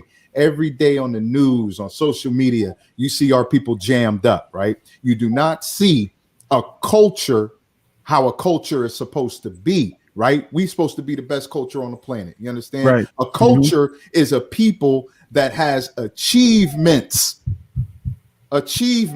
right? Of a nation of people. That's a culture. That's what a culture is. Now, the so-called black community had a back in the day, you want to say 50s, 60s, whatever. We thought we were achieving something, but was it under the law, statutes, commandments of the Most High? We had Black Wall Street, this, that, and the third, Soul Town, all of this stuff going on. It all failed. It all failed. And people say, oh, it's because of the white man. No, it was because of you disobedient, adamant as a rock, hard-headed people, man. You know what I'm saying? Already. For real. You know what I'm saying? So it failed until we come together. We always talk about coming together, but it's going to have to come together on one accord. And that one accord is under the commandments of the Most High. Being obedient, right? How about we try that? We tried everything else. Voting, right? Marching, protesting, right? Warring in the streets amongst each other. Mm-hmm. You understand? Until we come back to the commandments of the Most High, ain't nothing gonna happen, man. The blood is the rivers of blood gonna flow. You understand? So I just really implore the people listening, our people, you young women, you young men out there, right, that are listening right now. Please ask questions. Feel free to come on, ask some questions, man. Sincerely, not to debate or cause confusion, because we ain't dealing with that, man. We sincerely love our people, and we want to see our nation rise. We want to see our nation on top. We want to be back in rulership again, right? So all these men on this panel right here, very knowledgeable men. You know, we come with the scriptures and things of that nature. But overall, we love our people, man. And with that, I mute my mic. Well said, my brother. Well Before I pass it to the brother K. Judah, let me say shout out to Queen Naphtali. Y'all go to our channel, Naphtali. Big salute, Naphtali. Naphtali ADUIC, New School of Thought. Y'all go hit that subscribe button over there. The sister got some good work. Hopefully we get her in this week on the show that she's supposed to do. Yeah, come on now. I'm looking forward to seeing hearing from Naphtali on the show too. By the way, I watched the show. Right. Good show, real good show, sis. Already. Okay, and brother K. Judah, man, your final thoughts. Hey, I just want to say, you always have great topics to provoke thought. Great show. Thanks for having me on. Big salute to my brother Sadak, Don Yehuda, and my brother Scoring Black Man podcast. I'm gonna support my brother no matter what, cause I ain't gonna give you no clout, sister, that you looking for. But I saw the video you did on me and my brother. But I already prayed and asked the Most High, you know, to shut that slanderous tongue that you have down. Because like I said before, I have 6 sisters, and when they do something that is not right, we all must be checked, and you must be checked. So I just pray against you for the slander that you said against me and my brother Scorn. I ain't gonna say your name because I ain't gonna give you no clout. But it was a great show. Big salute to my brother. We got to be doing something right for us to get attacked the way we get attacked sometimes. So big salute to the Most High and big brother Yahshua, and a great show, my brother. Oh man, you told me some new shit there. Right. Hey, right. Send that to me. Send that to me. Hey, Yeah, send we that ain't gonna, video. Damn, we we ain't got gonna a tag give, like yeah, we ain't gonna give her no clout, bro. Yeah, Oh no, I ain't gonna give her no clout, but yeah, it she, might give you some motivation for another show. it might make for another great title. right. Yeah, man. She caught me at I think it was like 2 a.m. Wrote some things to me. I was respectful to her. Told me she was gonna go live on me, tell everybody I was a false teacher, false prophet. I'm a devil. Wow. I'm a demon. All kind of slanderous things. But guess what, y'all? I ain't make one video against her because I'm gonna let the Most High fight that battle though. That's right. Oh, damn, that's kind of crazy, man. I mean, shit, hell, they called you out. I can see about them calling me a demon. She's an Old Testament Israelite, though. I found out that she's an Old Testament Israelite, and she complained about me putting the Most High with Christ. But if you always listen to when I start off my live, I always say, giving praise to the Most High in faith in Big Brother. Right. I praise the Most High, but my faith is in Big Brother. She don't like that. She said I shouldn't be putting the Most High and Christ together. So she went and made a 2-hour live. I mean, said some of the most nasty and slanderous things that I heard come out of a woman's mouth. And that's not a woman of Zion, man. She let the devil use her though. That's Satan. Wow. That's Satan all day long, man. Make that spiritual discernment, brother, man. You did the right thing, man. Just ignore that thing and let the Most High deal with it. Already. Yeah, man. I mean, if she calls you a devil or a demon, man, she must ain't never really sat there and listened to your shows, man, because you know what I'm saying, you bring the pain. I mean, and it's for something so small as that, you're putting the Yahweh name in with, you know what I'm saying, with the Most High God, Yahweh. Well, I mean, you know what I'm saying, in the faith of the Son, you know what I'm saying, our big brother, you know what I'm saying, in faith, you know what I'm saying, we all got the same Father, so that's our big brother. It's in the volume of the book. That's right. Hey, the volume of the book, man, you know what I'm saying? So, she always tells me it's all good. We still love our brothers and sisters no matter what, you know what I'm saying, what faith they in. We just hope everybody come to the knowledge and wake the hell up, you know what I'm saying? And know your common enemy. Know your common enemy first, and know that each other is not enemies. You know what I mean? Brother Del Yehuda, man, final thoughts.